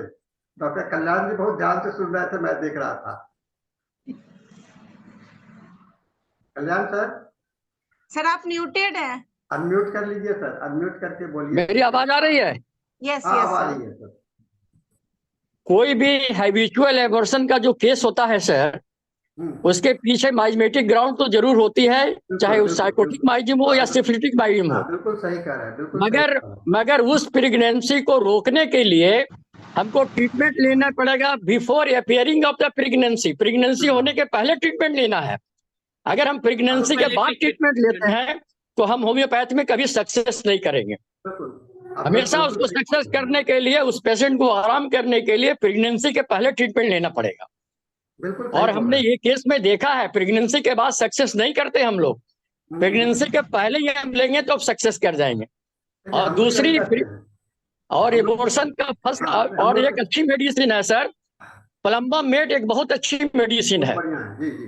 प्लम्बा मेट के अंदर लिखा है the like of room of the foetus. Hmm, patient ये सोचती है कि हमारे जो फीटस है उसको रहने के लिए उसके घर के अंदर जगह नहीं है, और जिस कारण वो एबॉर्शन हो जाता है। बहुत अच्छा सेंसेशन उस है। उस केस में हम प्लम्बा मेट दे करके भी उस केस को हम एबॉर्शन को रोक सकते हैं। मगर एबॉर्शन को रोकने के लिए हमेशा प्रेगनेंसी के पहले ही ट्रीटमेंट लीजिएगा, तब सक्सेस करिएगा sir. Thank you very much sir. आपने जाते लास्ट में बहुत अच्छा सजेशन दिया है। Thank you sir. अब हमारा टाइम भी खत्म हो गया। सो डॉक्टर नमस्कार Rudrakshi, sir. Thank you very much. अब हमारा हिंदी सेशन खत्म हो रहा है और इंग्लिश सेशन स्टार्ट होने जा रहा है। सो ये मंच मैं डॉक्टर होवर्ट को हैंड ओवर कर रही हूँ। Over to you sir. Thank you, Deepamala, Dr. Deepamala, and Science sir, and all in Hindi, those who are doing Dr. Hubert, wonderful your job. speaker is here. Dr. Sapana Gupta has already joined, so you can Okay, start okay. your session now. Very happy to see you all. Good morning, good afternoon, good evening to all from different parts of the world. Before starting our program, let us have an 1 minute silent prayer.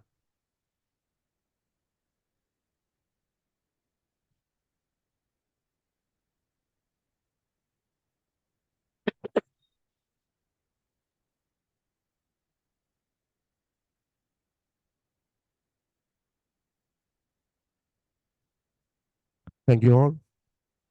Today is IFPH's 1251st day of our webinar, continuous webinar, uninterrupted webinar for last these days.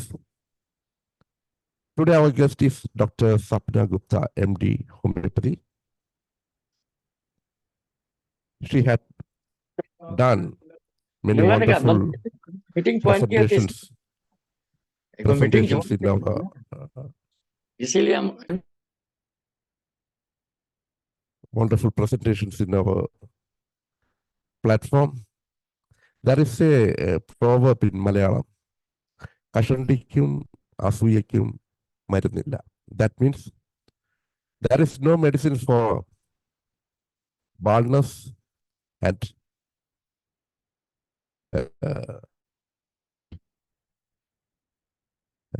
jealousy. So today, one of the subject our Dr. Sapana Gupta is going to say one of the part, that is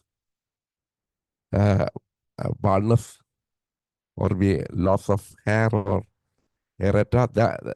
It comes under the.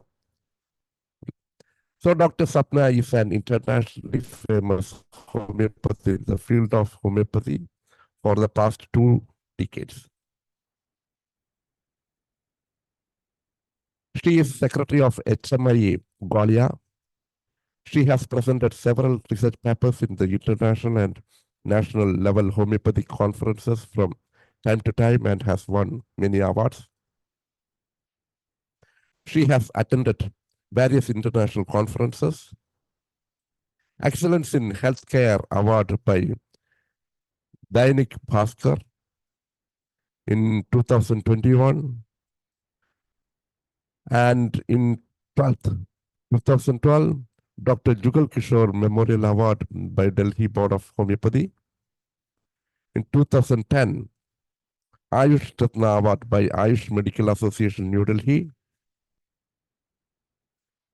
Fellowship awarded by Faculty of Homeopathy, Malaysia. Canada House of Commons Award by MP Dr. Gurprakash Singh Malhi. MF Homeo Award by Pahom, Malaysia. Gwalior Gaurav Award by Gwalior Vikas Samiti. These are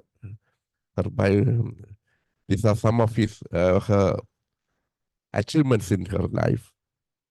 And today she is dealing the subject, homeopathic approach in the treatment of alopecia areata. We welcome you, Doctor. You can start now. After the 45 minutes, there will be a discussion part. So do it. Thank you, Doctor. You are welcome. You can start now. Thank you very much for a nice introduction, sir. My screen is visible to all? Yeah. Okay, But, I can start right away. It's light. You have to make it louder, a little bit louder. Louder. Yeah. Okay. So today I'll be talking on alopecia areata. Just imagine the situation when your immune system, your body's defense, your watchman, your bodyguard attacks you. He's the one who's supposed to be protecting you. But in turn, when he attacks you, what can happen? I hope everybody remembers the sad demise of Indira Gandhi, our ex-Prime Minister, who was assassinated by her own bodyguard. Same is the situation in case of alopecia areata, where our immune system, which is supposed to protect us, attacks us.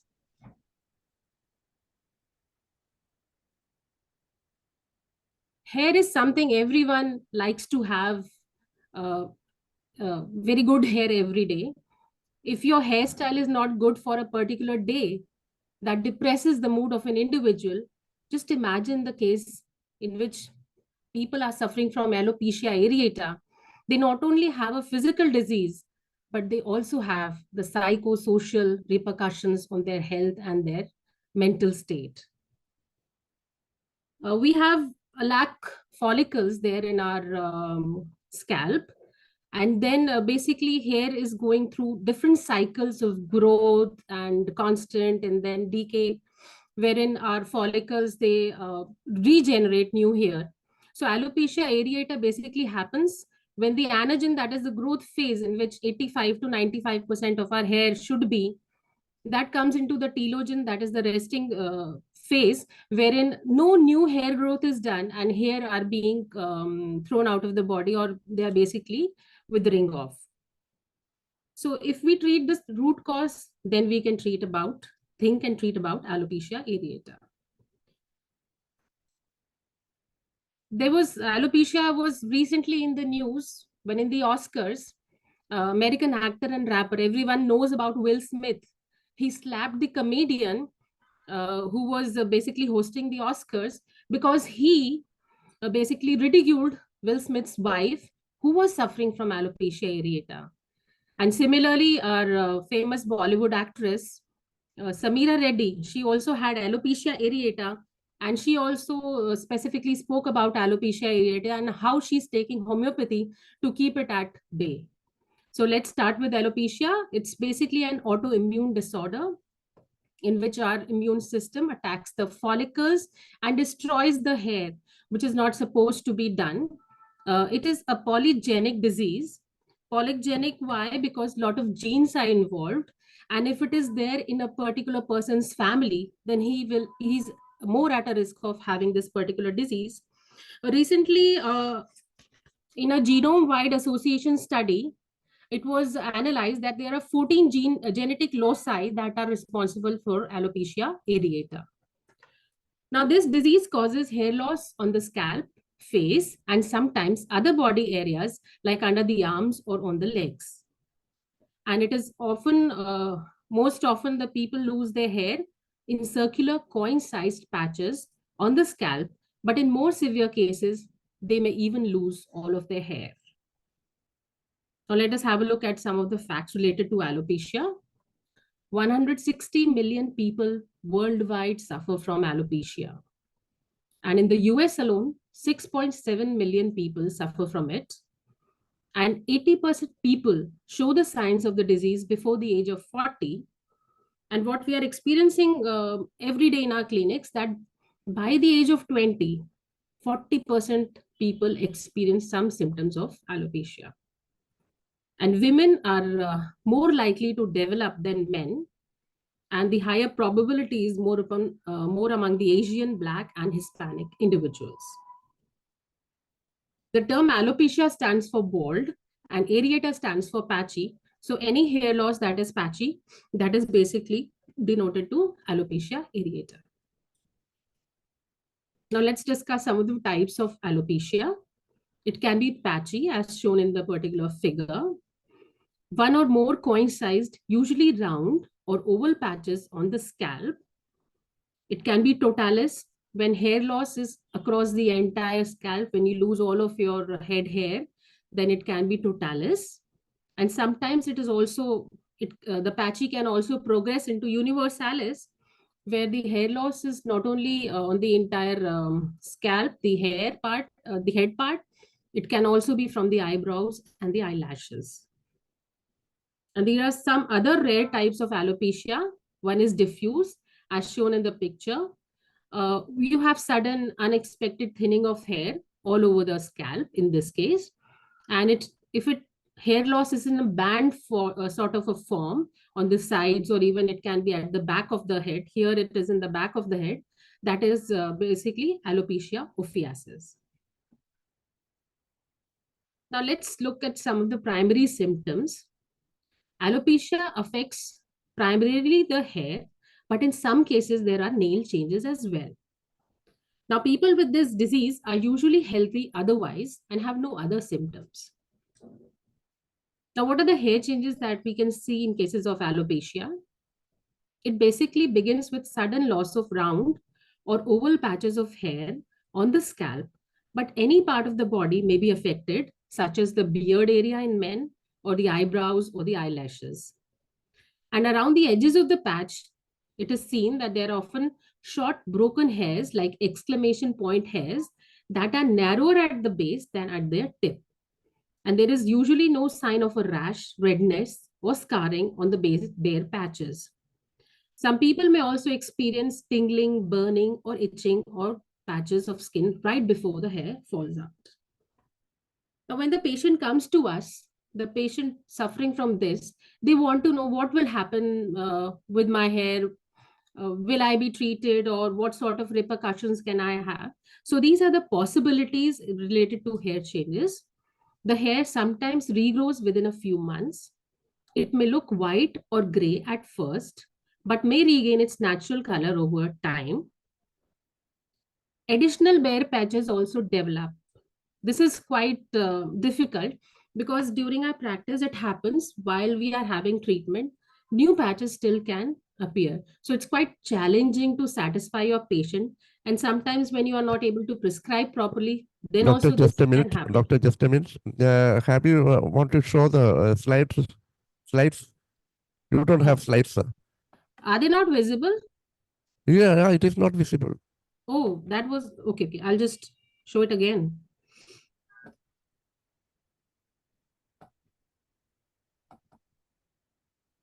Yeah, okay. They are now? Yeah, okay, okay.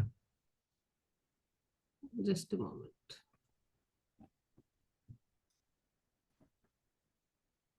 So this was my first slide.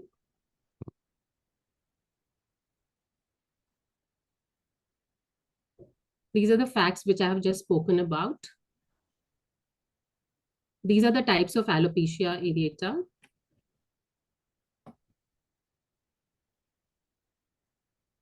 These are the symptoms we have just discussed. So we were here on the possibilities of related to hair changes. So when these bare patches develop, it is quite challenging for us as physicians to satisfy the patients, because patients generally, they come with some lack of confidence in us as homeopaths. So sometimes hair regrows in the first patch while new bare patches are forming. Small patches join to form larger ones, and in rare cases, hair is eventually lost from the entire scalp, called alopecia totalis, and it is difficult to treat because the smaller ones have formed the bigger situation. And there is also a progression to complete loss of body hair, a type of disease called alopecia universalis. This is also a rare possibility. Now, what sort of hair changes or what can happen? This is what we can tell patients. Now, hair tends to regrow on its own more fully in people who have less extensive hair loss or who have a later age of onset and who have no nail changes. And there is no family history of alopecia. So in those cases, sometimes they can regrow. But in most of the cases, when you have a lot of hair loss, and if the age of onset is quite late, quite early, then there are difficulties in the hair regrowing on their own. And it's also a challenge to the physician as such. Now, if some nail changes are there, such as ridges and pits, they are there in people, then the extensive hair loss will be there. So if you have nail changes, then that means that you are suffering to a higher degree and it will take a lot of time. And sometimes these things are again going to reappear. Now, these are some of the causes related to alopecia areata. It is an autoimmune disorder. There are genetic reasons associated with if your sibling or your first degree relative has suffered from this disease, then you are also prone. And those people who are suffering from other conditions, the risk factors are more, like in case of psoriasis, thyroid disease, or if you're suffering from vitiligo, asthma, hay fever, or atopic dermatitis, then the risk of having alopecia increases. And sometimes there are drug-induced alopecia, like in case of people who suffer from cancer, we have seen that they have the problem of alopecia totalis.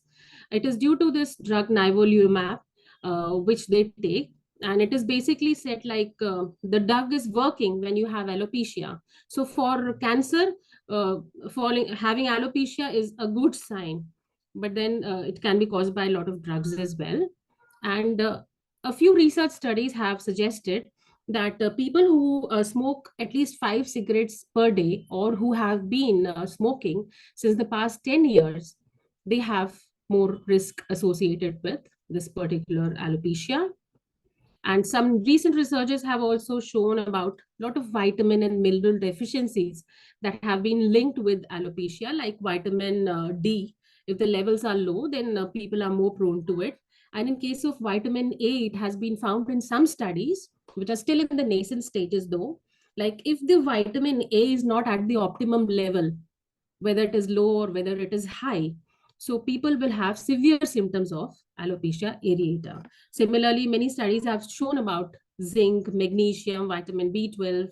So these are the deficiencies, and these are the things which we also need to see in order to take a particular case and solve it properly.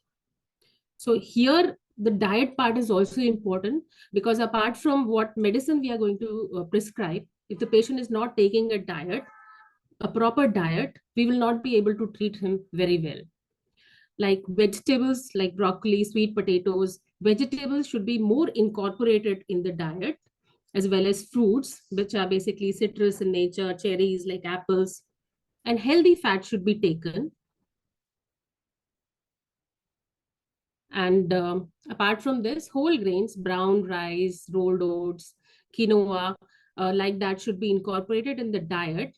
And even legumes like chickpeas, lentils, black beans, and proteins should be incorporated along with some spices. Like turmeric is very much known to reduce the inflammation. So in cases of alopecia, there are certain things happen because of that. There is inflammation in the follicles and growth is not taking place. So if we take a proper diet that is more associated with having these things, then patients will be in a better condition.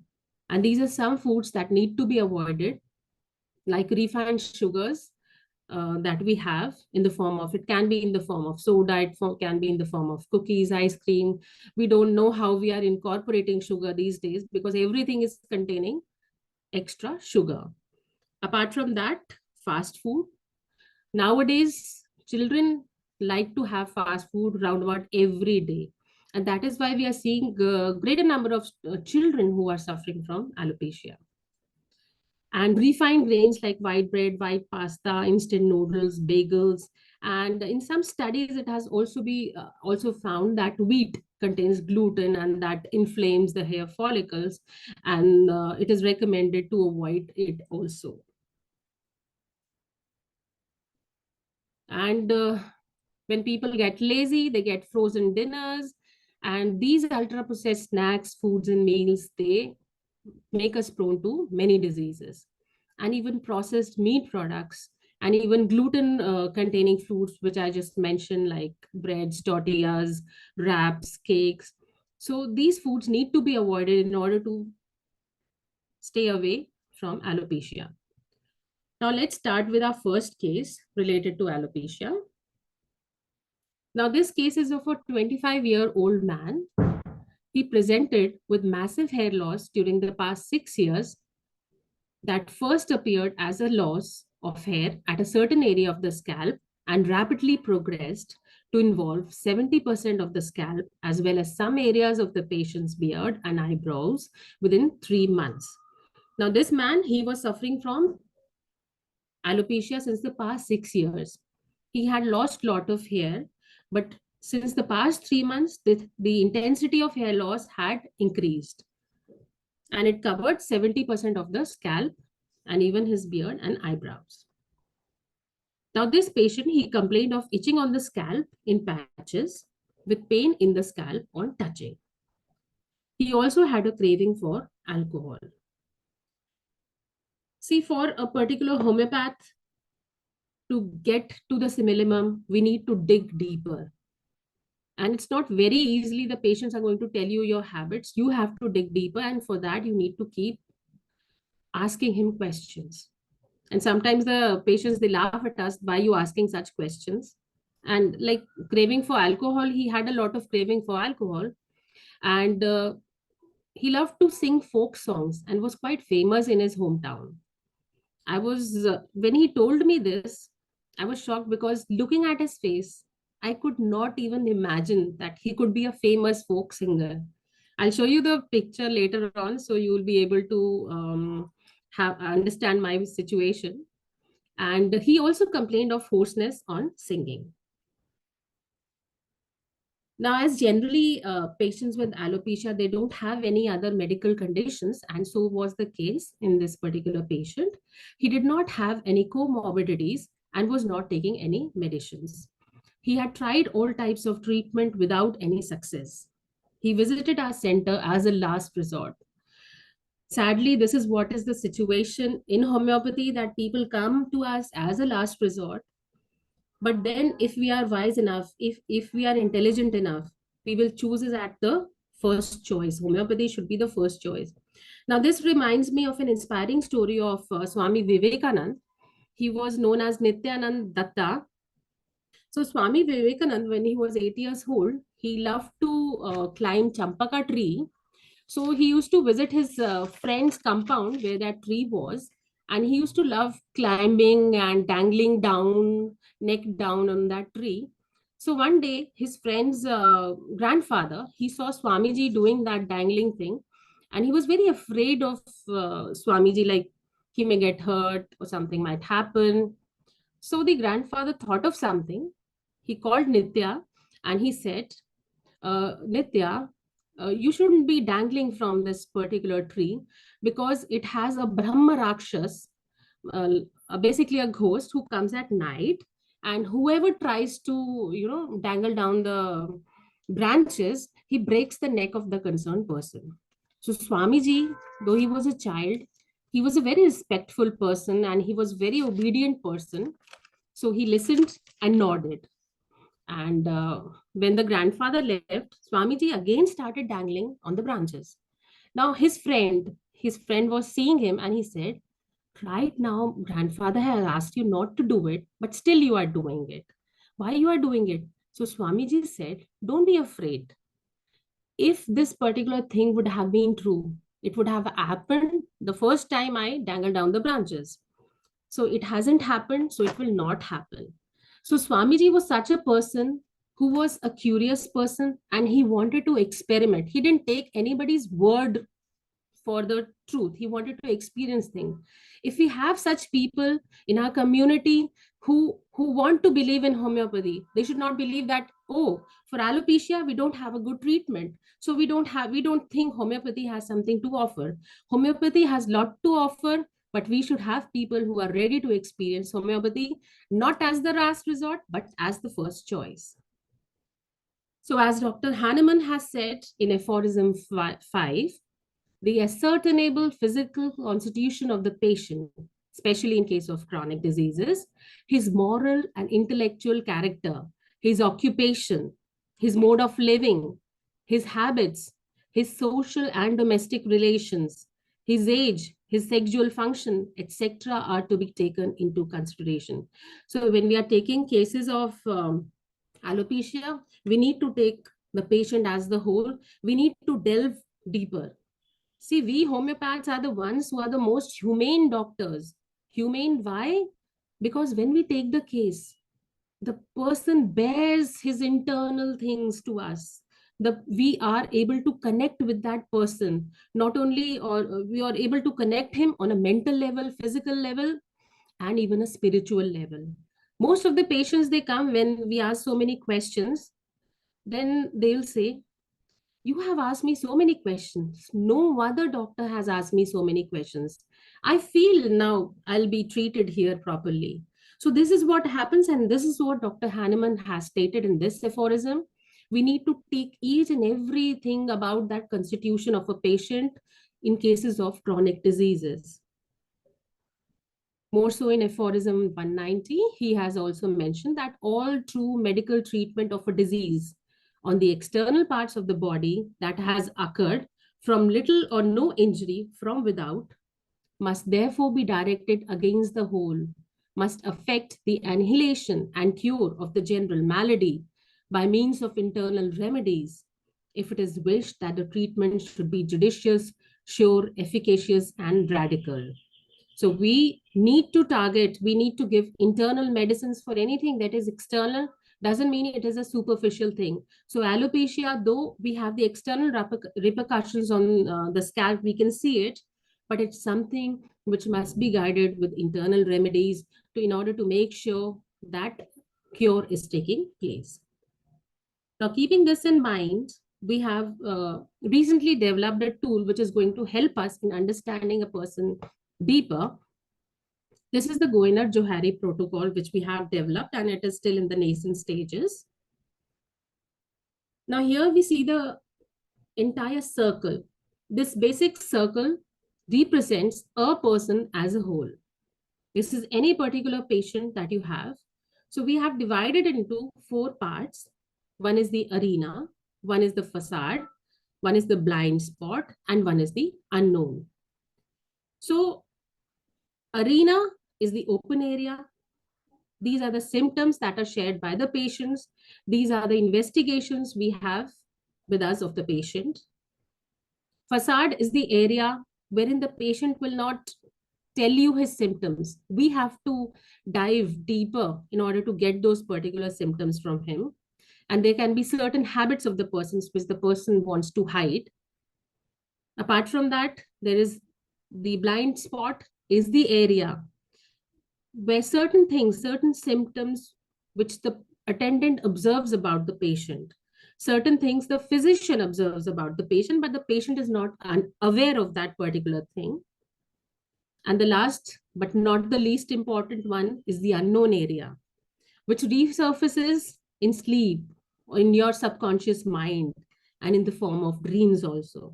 So that particular area is also important. If we want to understand the individual as a whole, if we want to take a proper case, reach to the similar, we need to understand and need to open up these particular all areas of a particular person.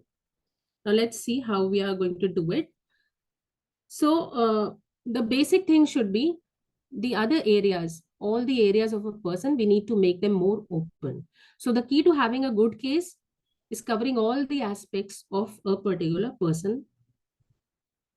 Now, in this particular case, The rubrics that are related to the open area are hair fall. He had the problem of hair fall, which was in the form of spots, alopecia. He also had hair loss from the beard area, hair loss from the roots, and it was painful, especially to touch. And he also had itching in spots. The patient also complained of weakness. There was weakness. He said that it is aggravated after sleep. Generally, it is not so in people, but this symptom he gave us that he has a lot of weakness after sleeping and weakness after mental exertion. Whenever I'm going to work on a particular song, he said, like, because he's a folk singer. So when I'm working on a particular song, I get tired very easily and I feel very weak. This is what happens with me, and I'm not able to focus on my work as well. Now, symptoms related to the blind area. This is what the attendant, her mother was there. She told us that he has profuse perspiration and it stains the linen in spots. The patient wasn't aware of this. Now, the hidden area. Nobody wants to tell that I'm a confused or forgetful person. So same thing happened with this particular patient. He was very forgetful about what he's going to do, what business he has. And he had aversion to friends, even of the intimate ones. And because he's a singer, so he didn't want to share that he has this problem. He has hoarseness while he's singing. So he has this problem, he wanted to hide it. And this is what we were able to find out, because we all are clever homeopaths. And this is very important, the unknown area, wherein we had to probe a lot and found out that he basically dreams of the business that he forgot during the day. Earlier, he had told us that he's very forgetful. He forgets about the things, and those things he'll remember at night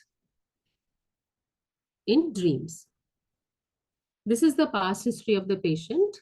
He had typhoid 6 years back, and he also had malaria. His father is suffering from hypertension, and he has a family history where the mother has asthma. Now, these are his desires. He had a strong desire for alcohol and even for tea. And he had an aversion to extra salt. So he just wanted little salt and not much salt. And he was aggravated after sleep. And he was also aggravated by heat. This is the condition that he told. Now, he told us that he sleeps a bit, then he wakes up, he again sleeps and wakes up, and that is the reason why he is aggravated. Now, these are the other generalities: constipated and hard stool, sleep is disturbed, appetite is average, thirst is decreased, and hoarseness aggravated by singing. Now, we repertorize this particular case, and the prominent remedies that come up were selenium, natramure, calcarea, lycopodium. We chose Selenium metallicum as the particular remedy in this particular case because it's a very classical symptom of selenium, that you dream of business, that the patient dreams of business while he's sleeping in his dreams. And there are all the other symptoms that are related to. Now look at this particular person. He told me he was a folk singer, famous one. Now, can you say that he looks like a famous singer? He doesn't. He looks like a child to me right now. Okay. So this was the picture before treatment where he has lot of hair, you can see. So we started with a dose of selenium 200. It was administered weekly to him. He reported after a month with relief in the symptoms. He was able to sleep peacefully at night. It is mentioned in selenium that they have a cat nap type of sleep wherein you sleep for a while and then you wake up. So now he was able to sleep peacefully, was one big, huge sigh of relief for me, because if this person is able to sleep peacefully, then obviously he's going to recover soon. He said that hair fall had reduced a bit. The itching on the scalp had also reduced. So we decided to continue with the same treatment. And after a month, he reported to us his hair fall had now stopped completely. So we were very relieved that within 2 months, his hair fall has stopped completely, though he still had baldness, though he was suffering from the past 6 years. So this is what homeopathy can do. We need to trust it more. Now there was no itching on the scalp. His hair had started growing again. So the patient was now happy and energetic with the progress. Now he was having faith in us and homeopathy as well. Now you can see this is the picture after 3 months. So his hair has started growing. After 5 months of treatment, the patient again complained of hair loss and slight itching on the scalp. Now we decided to increase the potency. Now selenium 1 mg was administered fortnightly to this person. Now you can see his situation. Now spots are resolving very fast. The patient reported relief in all his complaints. Hair loss had stopped and regrowth of hair was at a fast pace everywhere.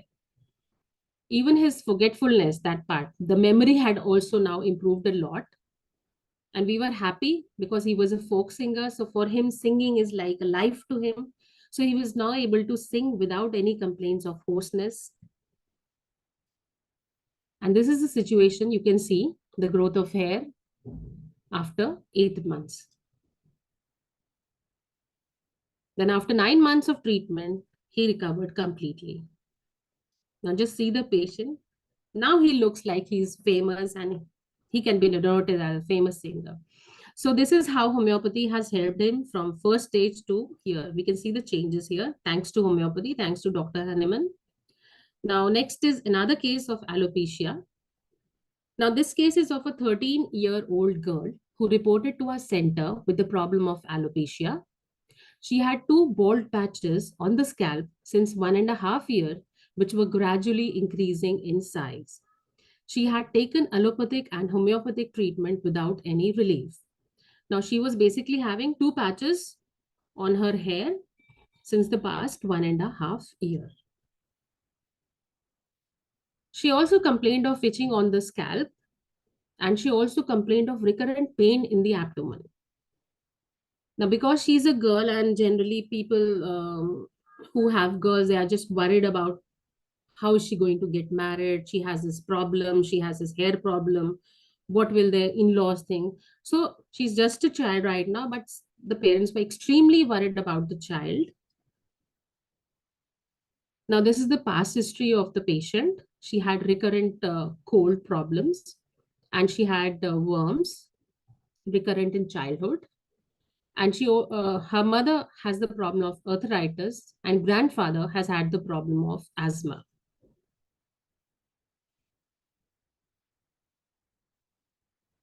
Now here, as per the protocol, she had the problem of hair fall in spots and itching in the scalp. She also had the problem of pain in the abdomen. And this is one symptom which I noticed. She was constantly rubbing her nose. She was not aware of. I noticed this. This is the patient, this girl. There is one spot that is visible and other spot I'll be showing you in another picture in a while.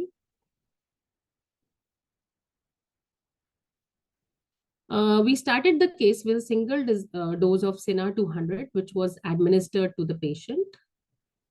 After the month, the patient reported that the bald spots were increasing in size and her family was extremely worried about the disease, though the pain in the abdomen was now gone.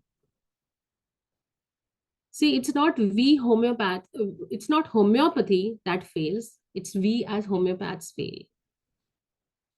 When we have failures, there's something lacking in our system. So similarly, in this particular case, as you have seen, we had a very busy day that day. So we were not able to delve deeper and we were not able to take the complete history of the patient. So this medicine was not able to give complete relief. We knew that this was lacking on our part. So we decided to rectify our mistake. And now we took a detailed case history and repertorized the case properly to assess the condition, because we didn't want homeopathy to have a bad name and not even us. So the mother informed that this girl, she's very obstinate. Whatever she wants to do, she will do, no matter what others like say. So she was very obstinate. Apart from that, the mother said she learned things very fast. She had a very strong grasping power, and she was a very ambitious girl. She had completely chalked her plan, like I'm going to do this and I'm going to do that. So all her career path she had chalked out. This is what she told us. And the patient had desired for sweet food. She also perspired profusely, and she was a hot patient. What we observed during the entire case taking, the girl was very intelligent and confident during her case taking. She was able to answer and she was able to tell things in a proper manner. And now when we did the detailed case history, so in the, we know as per Johari protocol, we have to cover all the 4 areas properly. So we found out about the rubrics in the open area: hair fall, baldness in patches, head itching of the scalp, mind ambition increased, and mind company desire for. Now this is the facade area. She was an obstinate child, but she didn't want to share with that with us. And after probing deeper, we found out this particular area, which is the hidden area. So mind obstinate children. Next rubric related to the blind spot is, she was very intellectual, that we found out. We asked the mother, but she said, no, she's not that intelligent. She doesn't have very good grades. But the way she had chalked down everything, ambition, and the way she was answering, so we could find out that she was an intellectual person. And another thing, she had a lot of perspiration. Perspiration was profuse. Now, this is very interesting. We love this unknown area. Recently, in a conference, Dr. Gupta from Lucknow, he focused upon dreams. He said, if you are able to delve into this particular part, you will be able to have more success. And since then, we have also delved into this particular area and we are getting greater success. So with this particular tool, when we delve into the unknown part, you have great results. So she told us that she has anxious dreams. Then we probed further. Then she said, I have dreams of boat. Then we asked, I mean, you see a boat in the ocean or what? Then she has said that I have dreams of boat foundering. This was a rubric which was difficult to find for us. She said, I feel that the boat, it is sinking at a time. It is not capsizing, but it is sinking. So then we found out this particular rubric, boat foundering. She had the desire for sweets. Her appetite was increased. Perspiration was profuse. And this is the repertorization that we have done. Lycopodium, silicea, phosphorus, arsenic were the prominent remedies that came up. We started with Lycopodium clavatum. And it's a classical symptom wherein you'll find where the patient has dreams of boats, which are going to sink.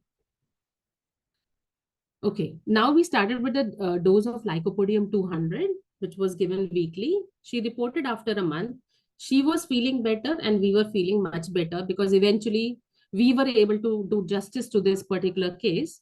So hair fall had stopped completely now. Hair fall was not much, but still it was there and it had stopped completely. Now new hair has started appearing on the bald spots. So this was quite a relief to all of us. So we repeated the same protocol for a month. Now new hair growth was observed on the bald spots. The patient and his family were happy with her progress. Now this is the picture after 2 months. This is the other spot I was talking about, but I couldn't show you the picture earlier.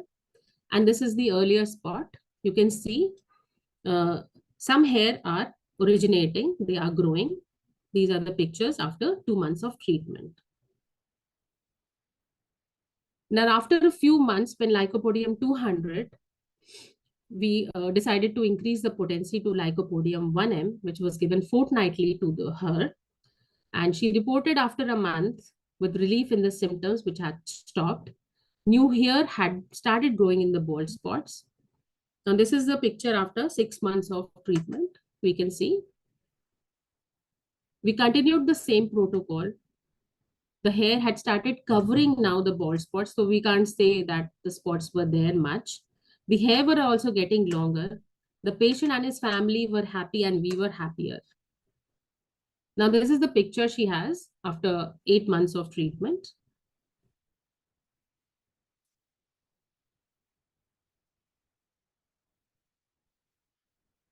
The bald spots were now fully covered with the new hair, and this is the latest picture we have after 10 months.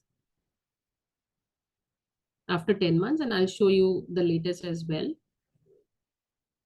The patient was very happy as she was experiencing no problem at all. Her problem of alopecia was resolved.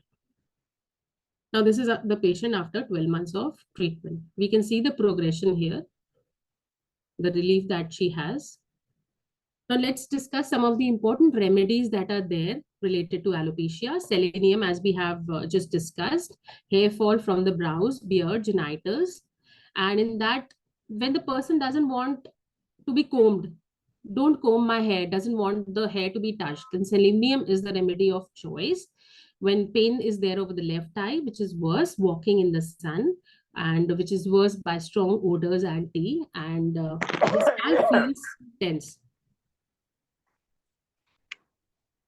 Then is Natramune. This medicine is useful in treating hair loss, which is due to dry crust on the scalp, or hair loss due to skin disorders or menstrual disorders.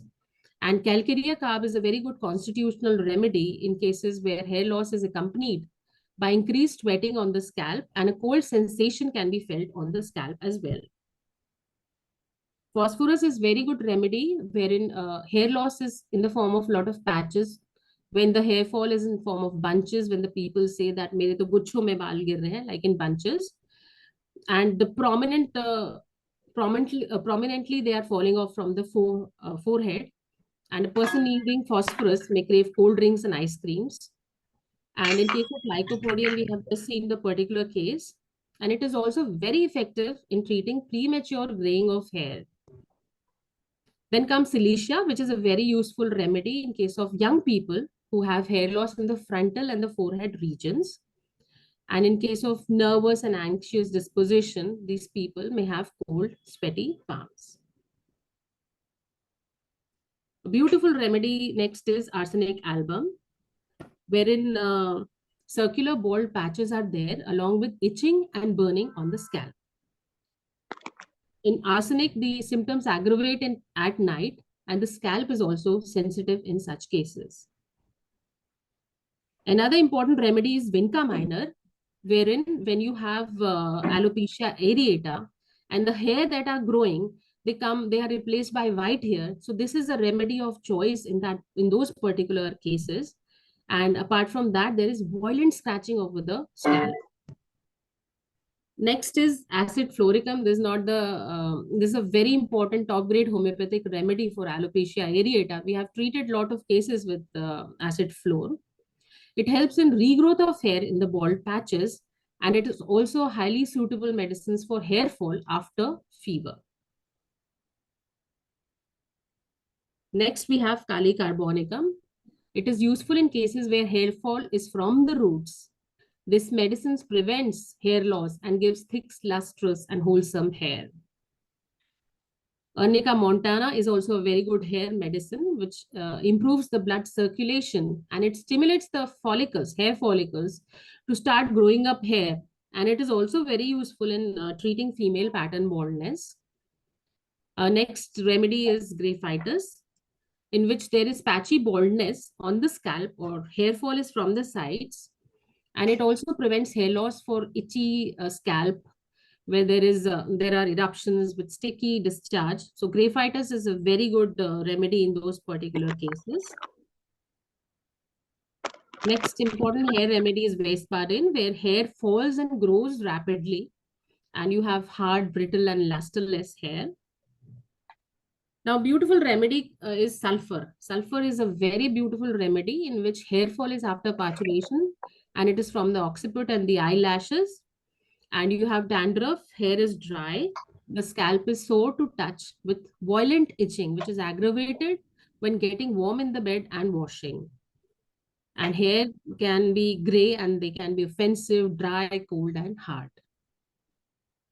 Many times we see in cases of alopecia that indicated remedies don't work. Then we need to work more closely with syphilinum anti-miasmatic remedies, and they give us very good results after the use of anti-miasmatic remedy. Like if there is hair loss with linear pains from temple across or from eyes backward, then it can be a remedy of choice, and it causes sleeplessness and delirium at night. Hair falls profusely and tubercles are all over the scalp in case of syphilinum. So a bald spot is like a lie. The bigger it gets, the harder it is to cover up. Thank you very much for patient hearing.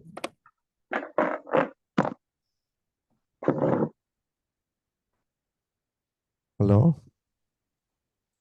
Very nice presentation and very good cases you managed, successfully managed the cases. Congratulations, doctor. Thank you, sir. Now, those who want to ask questions or discussion, now Ram Pravesh Shah sir,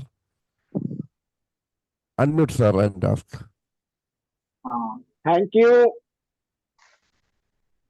Dr.SAPANA Gupta. Very nice presentation. Thank you, sir. Excellent session and nice presentation. Case ALOPECIA case. Very nice presentation. Beautiful presentation. Treat the homeopathic remedy according to law of homeopathic science. The visualization. Many kinds of medicine. Very thanks. हम लोग दिल्ली में भी मिले थे आपके साथ।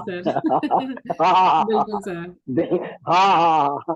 जो बताए थे कि बेटी हमारी जो है आयुष मंत्रालय में पोस्टिंग हुआ है। हाँ, तो थैंक यू बहुत वेरी। आपके बच्चे के साथ से मिले थे। ठीक है, वेरी नाइस, बहुत अच्छा। इसी तरह से लाइए अगेन जो है presentation nice. Thank you.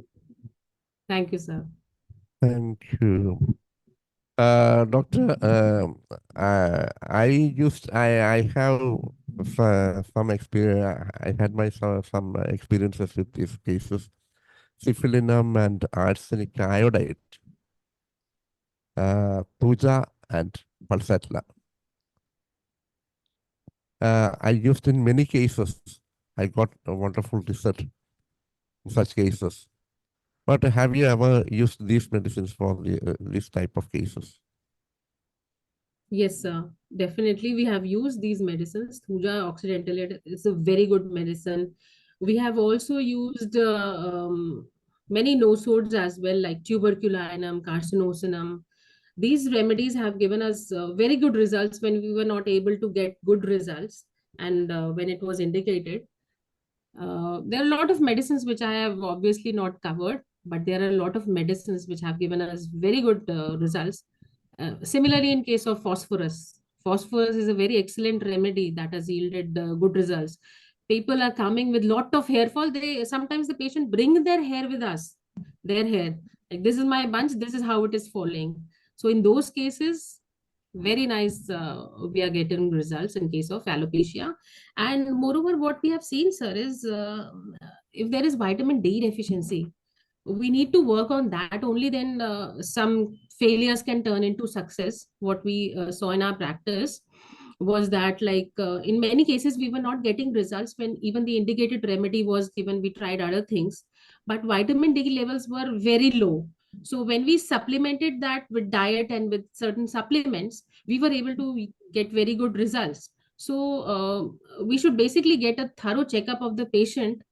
We homeopaths tend not to get it, but we should, like ferritin levels, we should get checked, the vitamins level, the calcium level. So because everything is related to your vitamins and minerals, so that deficiency should be at the basic level.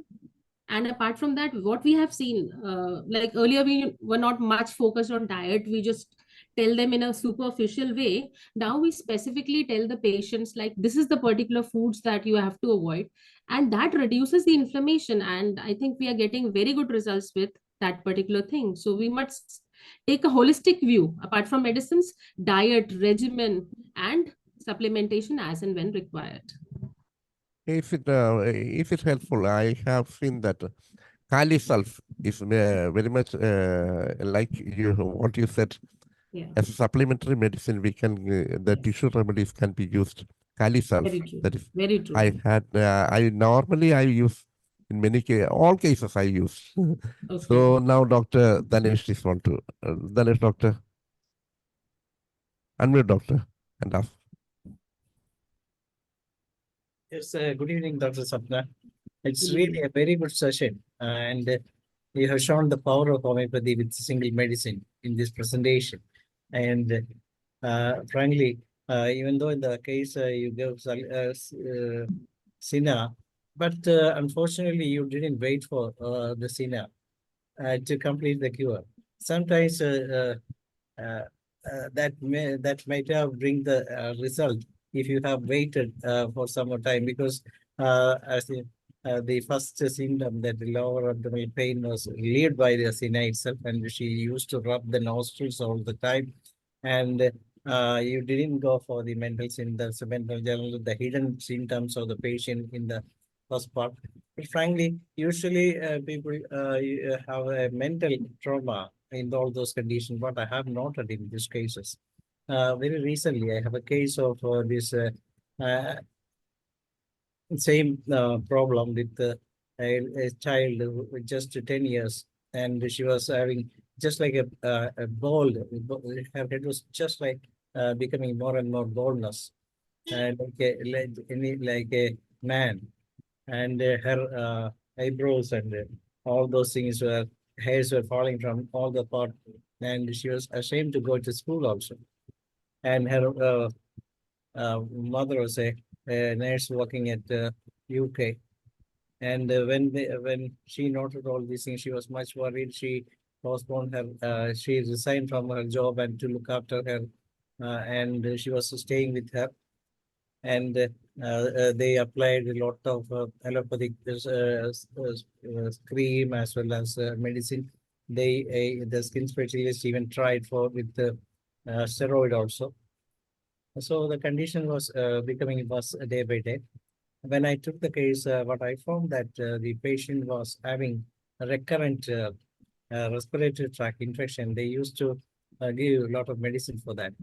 So from the very beginning, I just give a dose of tuberculin to see what is her condition, because of the recurrent respiratory attack, and later she developed asthma. So when during this asthma, what I found that she was showing the typical signs and symptoms of pulsatilla. So I just give a dose of pulsatilla later, and that bring a wonderful result.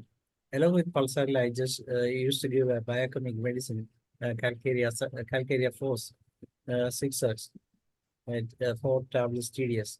But within 3 months, everything were over. She is very happy. Almost all hairs come back, and her eyebrows are just like normal. She was able to go to school.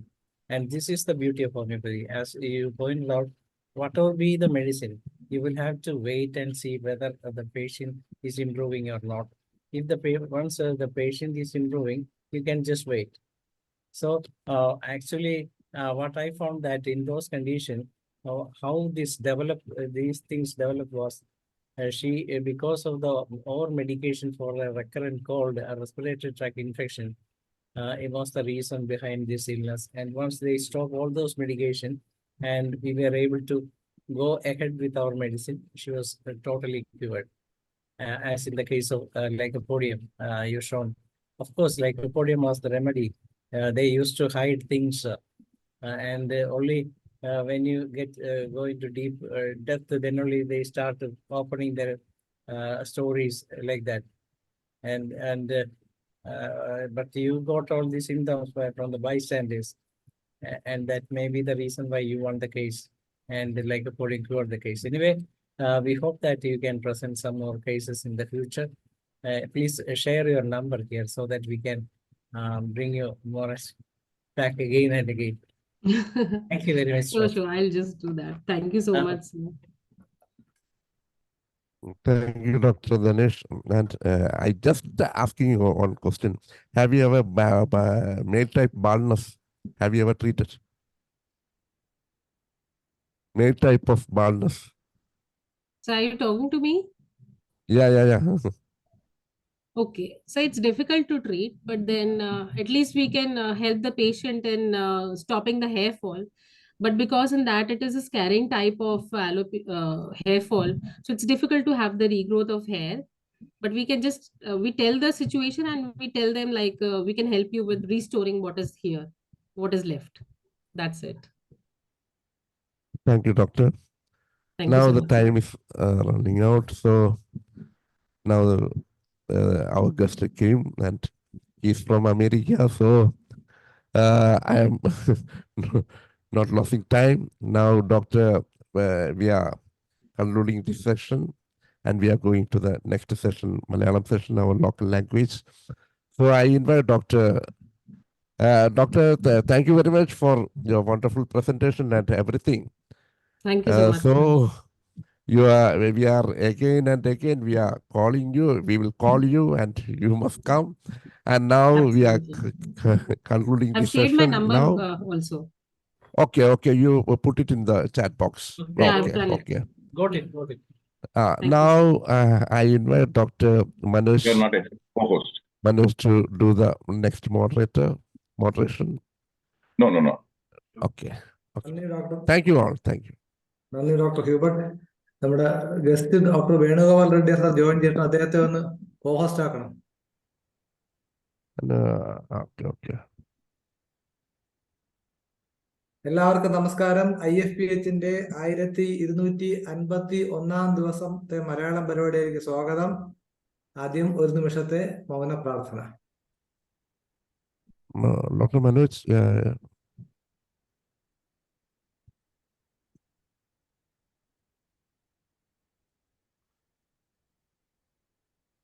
നന്ദി.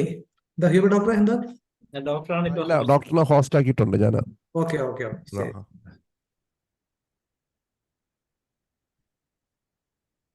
Okay. നമ്മുടെ ഇന്നത്തെ അതിഥി doctor Venugopal S Reddiar, MD MRCP UK, ABIM USA, physician and behavioural scientist USA. അമേരിക്കയിൽ primary care physician and behavioural സയന്റിസ്റ്റായി 1994 മുതൽ ജോലി ചെയ്യുന്നു. 45 വർഷത്തിലധികം ചികിത്സാനുഭവങ്ങൾ, സമൂഹത്തിലെ എല്ലാ വിഭാഗം ജനങ്ങൾക്കുമായി ബോധവൽക്കരണ ക്ലാസ് നടത്തിയിട്ടുള്ള വ്യക്തിത്വം, വിവിധ ടെലിവിഷൻ ചാനലുകളിലും പ്രിന്റ് മാധ്യമങ്ങളിലും വിഷയങ്ങൾ അവതരിപ്പിക്കുകയും ധാരാളം ലേഖനങ്ങൾ എഴുതുകയും ചെയ്തിട്ടുള്ള വ്യക്തിത്വം. വിഷയം രോഗഭയവും കേരളവും. അപ്പൊ നമുക്ക് ഭയത്തിൽ നിന്നും അഭയത്തിലേക്ക് പോകേണ്ട അവസ്ഥയിലായിരിക്കുകയാണ്. അപ്പോൾ ഇന്നത്തെ സെഷൻ ആരംഭിക്കാം. ഡോക്ടർ വേണുഗോപാൽ റെഡ്ഡിയാർ, അങ്ങേക്ക് സ്വാഗതം. Okay. Good evening, friends. You are video recording this one, right? ഉണ്ട് സാർ, ഉണ്ട്. റെക്കോർഡിംഗ് ഉണ്ട്. Okay, good. അപ്പോൾ ഇതില് എല്ലാവർക്കും മലയാളം നന്നായിട്ട് അറിയാം. പിന്നെ ഞാൻ ഇംഗ്ലീഷും കലർന്നാണ് സംസാരിക്കുന്നത്. പക്ഷേ ഇംഗ്ലീഷ് നമ്മുടെ സാധാരണ എല്ലാവർക്കും മനസ്സിലാകാൻ പറ്റുന്ന ഇംഗ്ലീഷേ ഞാൻ പറയാറുള്ളൂ. സോ ഇന്നത്തെ talk straight away I'm going to start my slideshow.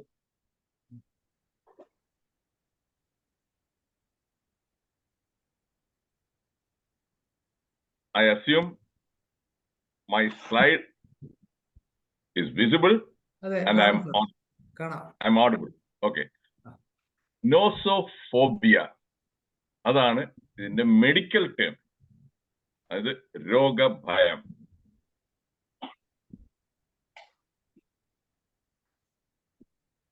ഞാൻ ഒരു ടോക്ക് കൊടുക്കാനായിട്ട് ഒരു ടോപ്പിക്കിന് ഞാൻ തിരഞ്ഞെടുക്കുമ്പോൾ ആദ്യം ഞാൻ എന്നോട് തന്നെ ഒരു ചോദ്യം ചോദിക്കാറുണ്ട്.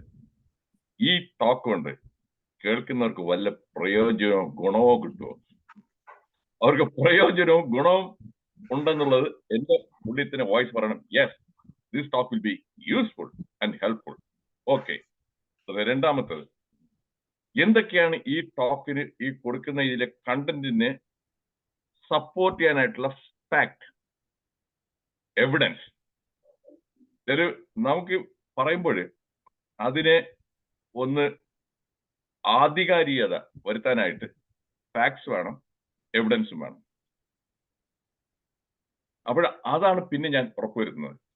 ഫാക്റ്റും എവിഡൻസും ഇല്ലാത്ത ഒരു പ്രസന്റേഷൻ ചെയ്യാറില്ല. സോ നൗ ഇന്നത്തെ ടോക്കിലും ഈ ടോക്കിന് മുമ്പേ I do a lot of reading and research. വെറുതെ ഈ വായി തോന്നി വന്ന് പറഞ്ഞേച്ച് പോകുന്നതിനല്ല ഞാൻ. ഇതിൽ അങ്ങനെ ആയിക്കഴിഞ്ഞാൽ soon I will loose my credibility. അങ്ങേര് ചുമ്മാതെ വെറുതെ അമേരിക്കയിൽ നിന്നൊക്കെ വന്ന് വായി തോന്നിയൊക്കെ പറഞ്ഞേച്ചു പോകും. അങ്ങേർക്ക് ഇവിടുത്തെ കാര്യം എന്താണെന്ന് അറിയാം. നമ്മുടെ നാട്ടിലെ ജഗതി ശ്രീകുമാറിന്റെ സ്റ്റൈലിലാണ് ഞാൻ സംസാരിക്കുന്നത്. അങ്ങേർക്ക് ഇവിടുത്തെ കാര്യങ്ങളൊക്കെ എന്താ അറിയാം, അയാൾ അമേരിക്കയിൽ പോയിട്ട് ചുമ്മാതെ കയറി നമ്മുടെ സമയമൊക്കെ മെനക്കെടുത്താനായിട്ട് എന്ന് പറയും. അതുകൊണ്ട് ഞാൻ ഇതിനെ റിസർച്ച് ചെയ്തിട്ട് അതിന്റെ ഭാഗമായിട്ട് ഞാൻ 2 സൈക്യാട്രിസ്റ്റിനെ,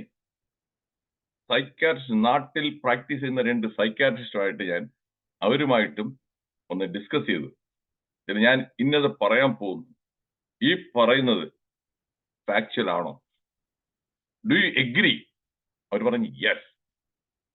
സോ അത് കാരണം ഞാൻ ഈ പറയുന്നതെല്ലാം supported and validated by 2 senior psychiatrist. Okay, during the presentation ഞാൻ ഇടയ്ക്കും മറയ്ക്കും. എനിക്ക് I want to make sure. ചില മിക്കവരും ക്യാമറ ഒന്ന് ടേൺ ഓൺ ചെയ്തിട്ടില്ല, മിക്കവരും ഇരുട്ടിന്റെ ആത്മാക്കളായിട്ടിരിക്കുകയാണ് കേട്ടോ. അങ്ങനെയുള്ളപ്പോൾ എനിക്ക് ഇദ്ദേഹം ഡോക്ടർ ജയചന്ദ്രൻ ക്യാമറ ഓൺ ചെയ്തിട്ടുണ്ട്, ഡോക്ടർ മനോജ് ഉണ്ട്, ബാക്കി മിക്കവരും അവിടെ ശരിക്കും ഉണ്ടോ അതോ മുങ്ങിയോ ഇതൊന്നും അറിയാൻ പറ്റത്തില്ല. എന്നിട്ട് ഞാൻ ഈ പറയുന്നത് രമാദേവി അവരും ഓൺ ചെയ്തിട്ടുണ്ട്. ഓക്കെ, നമ്മുടെ ശ്രീധരക്കുറുപ്പ് സാറുണ്ട്. അപ്പൊ ഇത് മനസ്സിലായോ, അത് എഗ്രി ചെയ്യുന്നുണ്ടോ, അതിനു വേണ്ടിയിട്ട് അറിയാൻ വേണ്ടിയിട്ട് ഞാൻ ഇടയ്ക്ക് ചില ചോദ്യം ചോദിക്കും. എന്നിട്ട് നിങ്ങൾ ആ ചാറ്റ് ബോക്സിൽ യെസ് അതിന് വൈ ഇടുക, നോ എന്നുണ്ടെങ്കിൽ എൻ ഇടുക, എഗ്രി എന്നുണ്ടെങ്കിൽ എ ഇടുക, ഡിസഗ്രി എന്ന് പറഞ്ഞാൽ ഡി ഇടുക. ഇത്രയും മാത്രം ചെയ്താൽ മതി. Okay,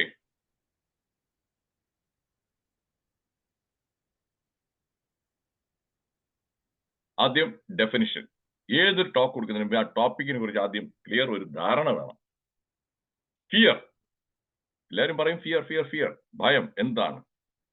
A strong unpleasant emotion caused by the belief that someone or something is dangerous, likely to cause pain or a threat.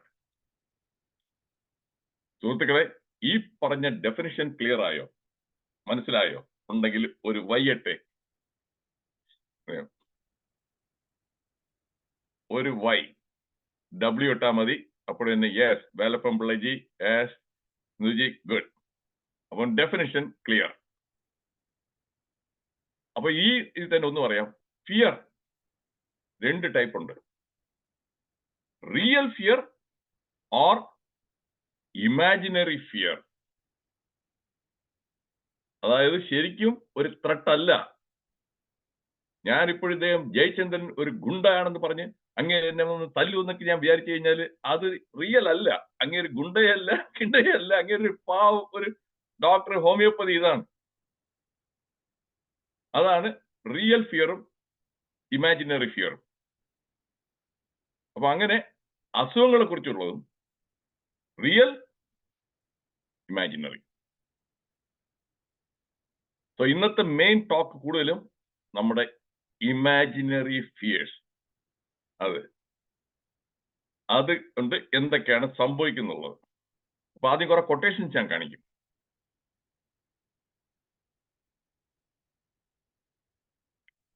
ഡിസീസിന്റെ definition: self conscious sensation of dysfunction and or distress that is felt to be menacing and aid requiring. നമുക്ക് തന്നെ ഉള്ളില് you feel ഒരു self conscious ആകാണ്. അതിന്റെ ഒരു typical example. രാത്രി ഉറങ്ങാൻ കിടന്നു, ക്വയറ്റാണ്, നിശബ്ദമാണ്. ഇറ്റ് സോ ഹാപ്പൻഡ് ഒരു വശത്തോട്ട് തിരിഞ്ഞ ഉടനെ suddenly you started feeling your or hearing your heart beat. അത് ചിലപ്പോൾ സംഭവിക്കാറുണ്ട്. സംഭവിച്ചിട്ടുണ്ടെങ്കിൽ ഒന്ന് എസ്സെട്ടെ. Some of you might have experienced that. ഒന്ന് കിടന്നപ്പോൾ എന്നാ പിടിച്ചോ, നിങ്ങളുടെ ഹാർട്ട് ബീറ്റ് നിങ്ങൾക്ക് യെസ് യെസ് യെസ് യെസ്. അപ്പൊ now you are self conscious ആയി. You became self conscious about your heart beat. The moment you become self-conscious, some people they become worried, fear വരും. ഇത് കുഴപ്പമാണോ എന്താണെന്നുള്ളത്. അപ്പൊ അതേപോലെ ബ്രീത്തിങ് തന്നെ. ഞാൻ എൻ്റെ ഈ 45 കൊല്ലത്തെ ഇതിൽ ഒരുപാട് പേരെ ഞാൻ കണ്ടിട്ടുണ്ട്. അവർ പെട്ടെന്ന് suddenly they become aware of there breathing. പിന്നെന്താണ്? ശ്വാസം മുട്ട്. പിന്നെ വരുന്നത് ശ്വാസം വിടാൻ വയ്യ, ശ്വാസം മുട്ടാണ്. ആക്ച്വലി അവർക്ക് ഒരു പ്രോബ്ലം ഇല്ല. ആദ്യം ആ ഫിയർ വന്നതോടുകൂടി പിന്നെ അത് ഒരു സിംറ്റം ആയിട്ട് മാറുകയാണ്, permanent. So that is what A disease is. ഇന്നത്തെ ടേം നോസോഫോബിയ. ഇത് കേട്ടിട്ടില്ലാത്തവരുണ്ടെങ്കിൽ ഒന്ന് എന്നട്ടെ, എനിക്കിത് അറിയാനാണ്. ഈ ടേം എത്ര പേര് കേട്ടിട്ടുണ്ടെന്ന് അറിയാൻ വേണ്ടിയിട്ടാണ് എനിക്ക് അറിയണം. No. Sanalkumar no. Doctor Annie John no. Don't feel bad. ഇത് മിക്കവരും അറിയാൻ വഴിയില്ല. Doctor Ramadevi yes fine, thank you thank you. മിക്കവർക്കും അറിഞ്ഞൂടാ. Nosophobia is an abnormal fear of disease. അതിന്റെ അഡ്ജക്റ്റീവ് ആണ് abnormal.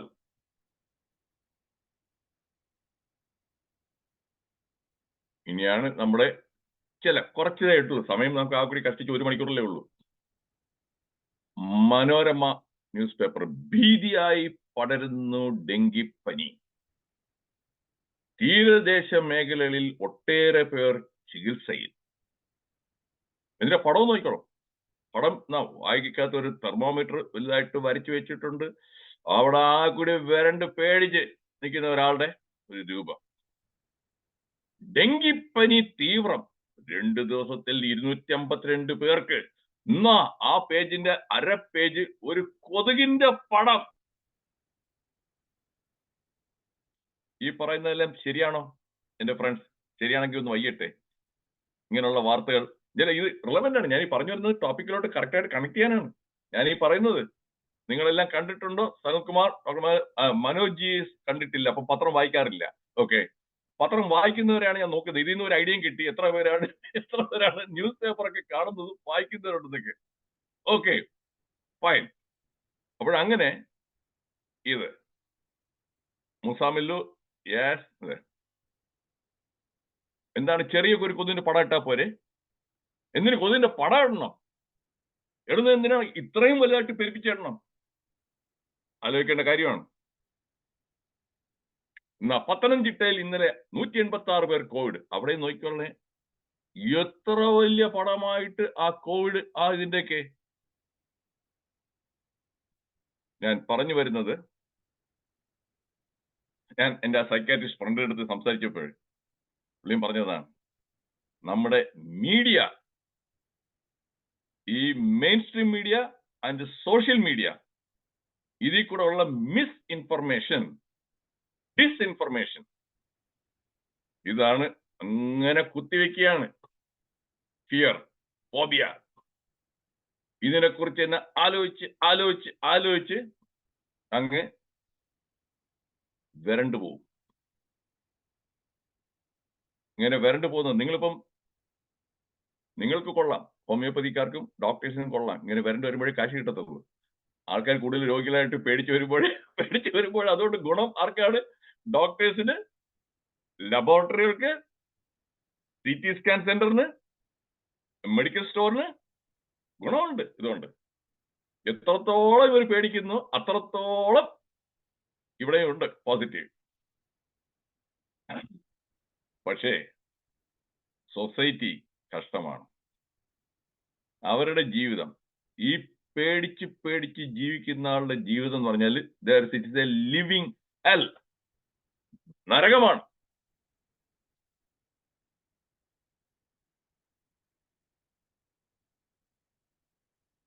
Where fear is, happiness is not. ഇത് എപ്പോഴാണ്? 2000 വർഷങ്ങൾക്ക് മുമ്പ് പറയുന്നതാണ് ആ ഫിലോസഫർ സെനക്ക. ഫിയർ ഉള്ള സ്ഥലത്ത് സന്തോഷം കാണത്തില്ല. ഇത് എഗ്രി ചെയ്യുന്നുണ്ടോ? എഗ്രി ചെയ്യുന്നുണ്ടെങ്കിൽ ഒന്ന് ഏട്ടെ. Do you agree? A person who is suffering from fear, will he be able to have a happy and peaceful life? Impossible. Impossible ആണ്.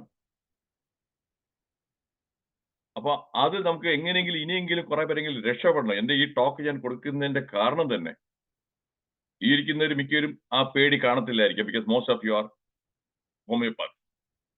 പക്ഷേ ഈ വീഡിയോ കുറെ പേർക്കെങ്കിലും ഷെയർ ചെയ്യണം. കുറച്ച് നിങ്ങളുടെ വരുമാനം ചിലപ്പോൾ കുറഞ്ഞെന്നിരിക്കും കേട്ടോ. അത് കാരണം കുറച്ച് വരുമാനം കുറഞ്ഞെന്നിരിക്കും. എന്നാലും ഒന്ന് ഭോജനത്തിനെ സഹായിക്കാനായിട്ട്, പിന്നെ ഇതില് നോൺ ഹോമിയോപ്പത്തായിട്ട് ഞാൻ കുറെ പേർക്ക് ഷെയർ ചെയ്തതിൽ ഒരു 4-5 പേര് വന്നിട്ടെന്ന് തോന്നുന്നു. That is the purpose. മനസ്സമാധാനം എല്ലാം പോയി കിട്ടുന്നതാണ് പേടി.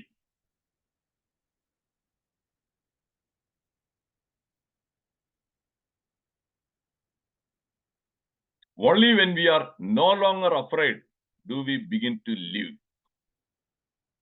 എപ്പോഴാണോ പേടി മാറുന്നത് അപ്പോഴാണ് നമ്മൾ ജീവിക്കാൻ ആരംഭിക്കുന്നത്. There is no passion so contagious as that fear. നമ്മൾ പറയും flu is a contagious disease, പകർച്ചവ്യാധിയാണ്. വേറെ ആൾക്ക് ഫ്ലൂ ഉണ്ട്, നമ്മുടെ അടുത്തിരിക്കുന്നു, അങ്ങേര് ചുമയ്ക്കുന്നു, അങ്ങേരുടെ അതിൽ നിന്ന് ഇങ്ങോട്ടേക്ക് നമ്മുടെ ഉള്ളിൽ അവർ മാസ്ക് ഇട്ടിട്ടില്ല, നമ്മൾ മാസ്ക് ഇട്ടിട്ടില്ല, കയറി നമുക്ക് ഫ്ലൂ വരും. അപ്പൊ അത് കോണ്ടാക്ടിങ്ങിൽ വേണം. പക്ഷെ ഫിയറിന് അതൊന്നും വേണ്ട. ഫിയർ വേറൊരു കൈൻഡ് ഓഫ്, ഒരു എക്സാമ്പിൾ പറയാനായിട്ടാണ്. This something like a virus where no physical contact is required. കണ്ടാൽ മതി, കേട്ടാൽ മതി, ആ ന്യൂസ് പേപ്പർ വായിച്ചാൽ മതി. അത് പറയും ഡെങ്കിപ്പനി പടരുന്നു, ആലപ്പുഴയിൽ ഒരു ഗർഭിണി ഇന്ന് മരിക്കൂ. നാട്ടിൽ അപ്പോഴുള്ള 30,000-40,000 ഗർഭിണികളെങ്കിലും കാണും ആ സമയത്ത്. അവർക്ക് ഉടനെ പേടിയാകും. ഡെങ്കിപ്പനി വന്നാൽ മരിക്കാം, അത് ഗർഭിണി, അപ്പൊ ഞാനും ഗർഭിണിയാണ്. അപ്പൊ പനി വന്നാൽ ഉടനെ തന്നെ ഇത് ഡെങ്കിയാണ്, ഞാനിതാ തട്ടിപ്പോവും. Do you get my point? ഈ പറയുന്ന മനസ്സിലാവുന്നുണ്ടോ? നിങ്ങൾക്ക് എഗ്രി ചെയ്യുന്നുണ്ടോ? എഗ്രി ചെയ്യുന്നുണ്ടെങ്കിൽ ഏട്ടെ. ഇങ്ങനെയാണ് വരുന്നത്. എങ്ങനെയാണ് പേടി വരുന്നത് വെച്ചാൽ ഈ മീഡിയ ചെയ്യുന്ന ദ്രോഹം ഉണ്ടല്ലോ, ഇത് അല്പസ്വല്പം ഒന്നുമല്ല. മെയിൻസ്ട്രീം മീഡിയ ഉണ്ട്. നാട്ടിലുള്ള എല്ലാ ഗർഭിണികളും അപ്പോഴും തന്നെ ഇതായി.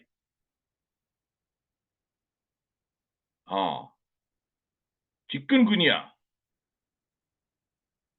67 വയസ്സുകാരനായിട്ടുള്ള പത്തനംതിട്ടയിലെ മരിച്ചു. ചിക്കൻ ഗുനിയ എന്നാ പിടിച്ചോ. നാട്ടിലുള്ള എല്ലാ സീനിയർ സിറ്റിസൺസും 60 വയസ്സിന് മുകളിലുള്ളവരെല്ലാവരും പിന്നെ അങ്ങോട്ടേക്ക് പേടിക്കാൻ തുടങ്ങും.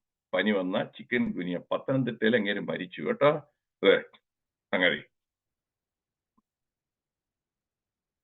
ആരെയും സ്വസ്ഥമായിട്ട്, ആ കൂടി സ്വസ്ഥമായിട്ടിരിക്കുന്നത് 5 വയസ്സിന് താഴെയുള്ളവരുള്ളൂ. അവർക്ക് മാത്രമേ പേടിയില്ലാത്തത്.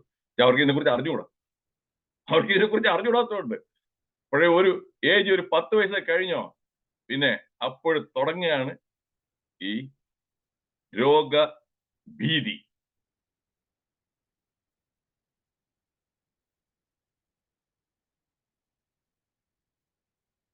ഫിസിക്കൽ സിംറ്റംസ് എന്താണ് ഇത് വരുമ്പോൾ? എന്ത് പറ്റും? ആ നോസോഫോബിയ കൊണ്ട് എന്താണ് വരുന്ന പ്രശ്നം? എന്തോന്നാണ്? Rapid heart beat. എന്ത് പറ്റിച്ചാൽ നമുക്ക് ദി മൊമെന്റ് ഫിയർ വരുമ്പോൾ തന്നെ എന്താ സംഭവിക്കുന്നത്? നിങ്ങൾക്ക് അറിയാം, സാധാരണക്കാരന് മിക്കവർക്കും അറിയാം, ഉള്ളിൽ 1-2 ഹോർമോൺസ് ഉടൻ തന്നെ താഴും. ഫിയർ, അതായത് stress, hormones like adrenaline and cortisol. രണ്ടും റിലീസ് ചെയ്തു. Depending upon the intensity of fear, adrenaline വരുമ്പോൾ എന്താണ്? That ഹാർട്ടിന്റെ ബീറ്റ് കൂട്ടും. So because of the fear, the heart beats faster. നല്ലൊരു കുതിരയുടെ കുളമ്പടി പോലെ വളരെ ഫാസ്റ്റ് ആവും. And when the person becomes aware of that one, that fear കുറെ കൂടെ കൂടും. ഇത് കാരണം വന്ന് ആ ഹാർട്ട് ബീറ്റ് വന്നു, ഹാർട്ട് ബീറ്റ് കാരണം പിന്നെയും ഫിയർ ആയി, ഫിയർ കാരണം പിന്നെയും ഹാർട്ട് ബീറ്റ് കൂടി, പിന്നെ നേരെ കാഷ്വാലിറ്റിയിൽ വന്ന് എത്തും.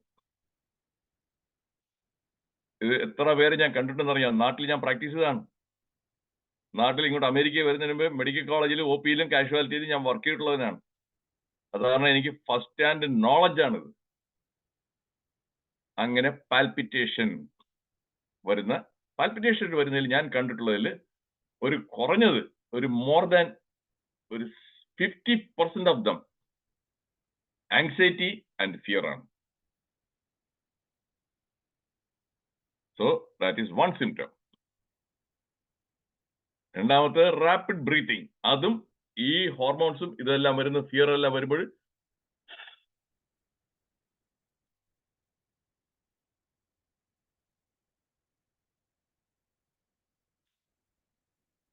കുടി റാപ്പിഡ് ബ്രീത്തിങ് ആയി. റാപ്പിഡ് ബ്രീത്തിങ് വരുമെന്ന് പറയാം, കാർബൺ ഡയോക്സൈഡ് കൂടുതലായിട്ട് ബോഡിയിൽ നിന്ന് പോകും. ഹൈപ്പോ വന്നു കഴിഞ്ഞു.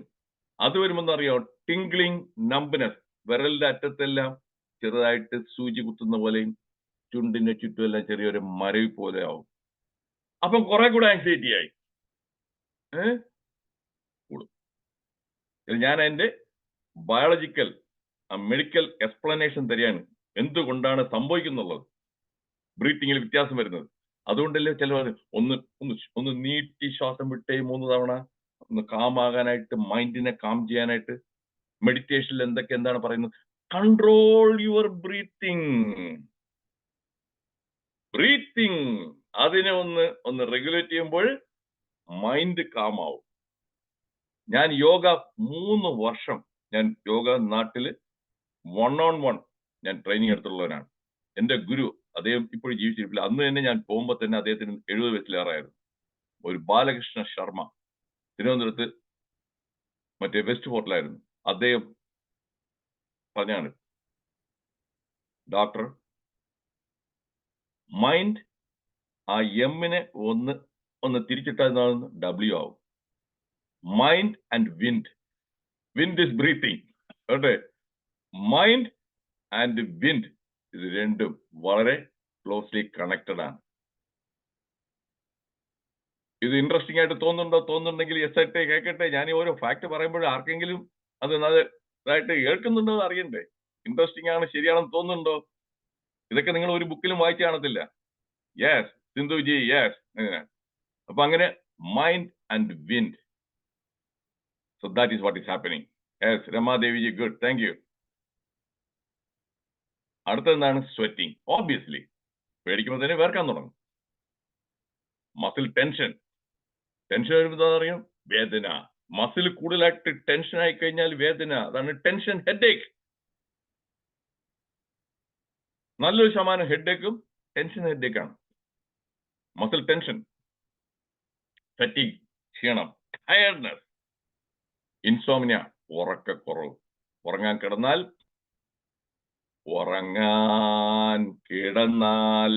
ഓമനെ നിന്നോർമ്മ. അതല്ല ഇവിടെ വരുന്നത്. ഇതിപ്പോ ഓമനയല്ല, ഇവിടെ വരുന്നത് പേടിയാണ്. ഇവിടെ ആ ഓമന വന്നു കഴിഞ്ഞാൽ കുഴപ്പമില്ല. ഇവിടെ ഉറങ്ങാൻ കിടന്നാൽ ഉടനെ ഹാർട്ട് അറ്റാക്ക് ആണോ, മറ്റേതാണോ, മറിച്ചതാണോ, ഉറങ്ങാൻ പറ്റത്തില്ല. പിന്നെ കട്ടിലിൽ കിടന്ന് അങ്ങോട്ടും ഇങ്ങോട്ടും ഉരുണ്ടും മറിഞ്ഞും കിടക്കും. That is what the problem. അടുത്ത ഗട്ട് പ്രോബ്ലം. വിശപ്പില്ലാതെ വരുന്നത്. ഏമ്പക്കം പൊളിച്ചു കേട്ടാല് ഒരു 90% of the gut problems are because of mind related problem. ഞാൻ കഴിഞ്ഞ ആഴ്ച ഇവിടെ അമേരിക്കയിൽ ഇവിടുത്തെ AARP, അതായത് association of American association of retired people, ഒരു 10-25 പേരുണ്ടായിരുന്നു. എന്നുവെച്ചാൽ ആ റൂമിൽ 25 പേർക്ക് ഇരിക്കാൻ പറ്റത്തുള്ളൂ. അതിന് 55 പേര് സൈനപ്പ് ചെയ്തു, 25 പേർക്ക് അവർ സീറ്റ് കൊടുത്തുള്ളൂ. അവർക്ക് ഞാൻ ടോക്ക് കൊടുത്താണ് gut health boost brain health. നമ്മുടെ ഗട്ടും ബ്രെയിനും വളരെ ക്ലോസ്ലി കണക്റ്റഡ് ആണ്. അതുകൊണ്ടാണ് പണ്ട് തന്നെ പറഞ്ഞു കേട്ടിട്ടില്ലേ, ആള് വെറും പേടിച്ച് തൂറിയാണെന്നും. കേട്ടിട്ടുണ്ടോ? അവൻ പേടിച്ചാൽ തൂറും. ഗട്ടും മൈൻഡും. അയാൾക്ക് വന്നിട്ട് ഉഗ്രം ഗട്ട്സ് ഉള്ള ആളാണ്. കണ്ടിട്ടില്ലേ? ഒന്ന് നല്ല സ്ട്രോങ് ആണെന്നുണ്ടെങ്കിലും ധൈര്യം ഉണ്ടെങ്കിലും ആൾക്ക് അപാര ഗട്ട്സ് ആണ്. So that is what gut brain connection. അതിന്റെ ഒരു ടോക്ക് നിങ്ങൾക്ക് വേണമെന്നുണ്ടെങ്കിൽ I will give talk on that one at a later date. അത് പറ്റുന്നുണ്ടെങ്കിൽ ഇംഗ്ലീഷിൽ തന്നെ ചെയ്യുന്നതായിരിക്കും ബെറ്റർ.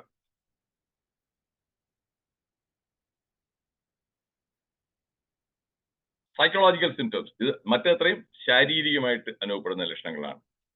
നെഞ്ചിടിപ്പ്, ശ്വാസമുട്ടെല്ലാം ശാരീരികമായിട്ട്. ഇനി മാനസികമായിട്ട് എന്താണ്? ഒറിയിങ്, ഇങ്ങനെ ഒറിയതുകൊണ്ടേയിരിക്കും. പേഴ്സിസ്റ്റന്റ് ഫിയർ, നിരന്തരമായിട്ടുള്ള ഒരു ഭയം, എപ്പോഴും ഒരു ഭയം ഭയം ഭയം, അതിൽ തന്നെയാണ്. ആങ്സൈറ്റി അറ്റാക്ക്, ആങ്സൈറ്റി അറ്റാക്ക് ആകുമ്പോൾ സഡൻ ആയിട്ട് വരുമ്പോൾ ശ്വാസം വിടാൻ വിടുന്നില്ല, ഉടനെ കാഷ്വാലിറ്റി ഓടി വരും. ആങ്സൈറ്റി കൂടി, anxiety attack.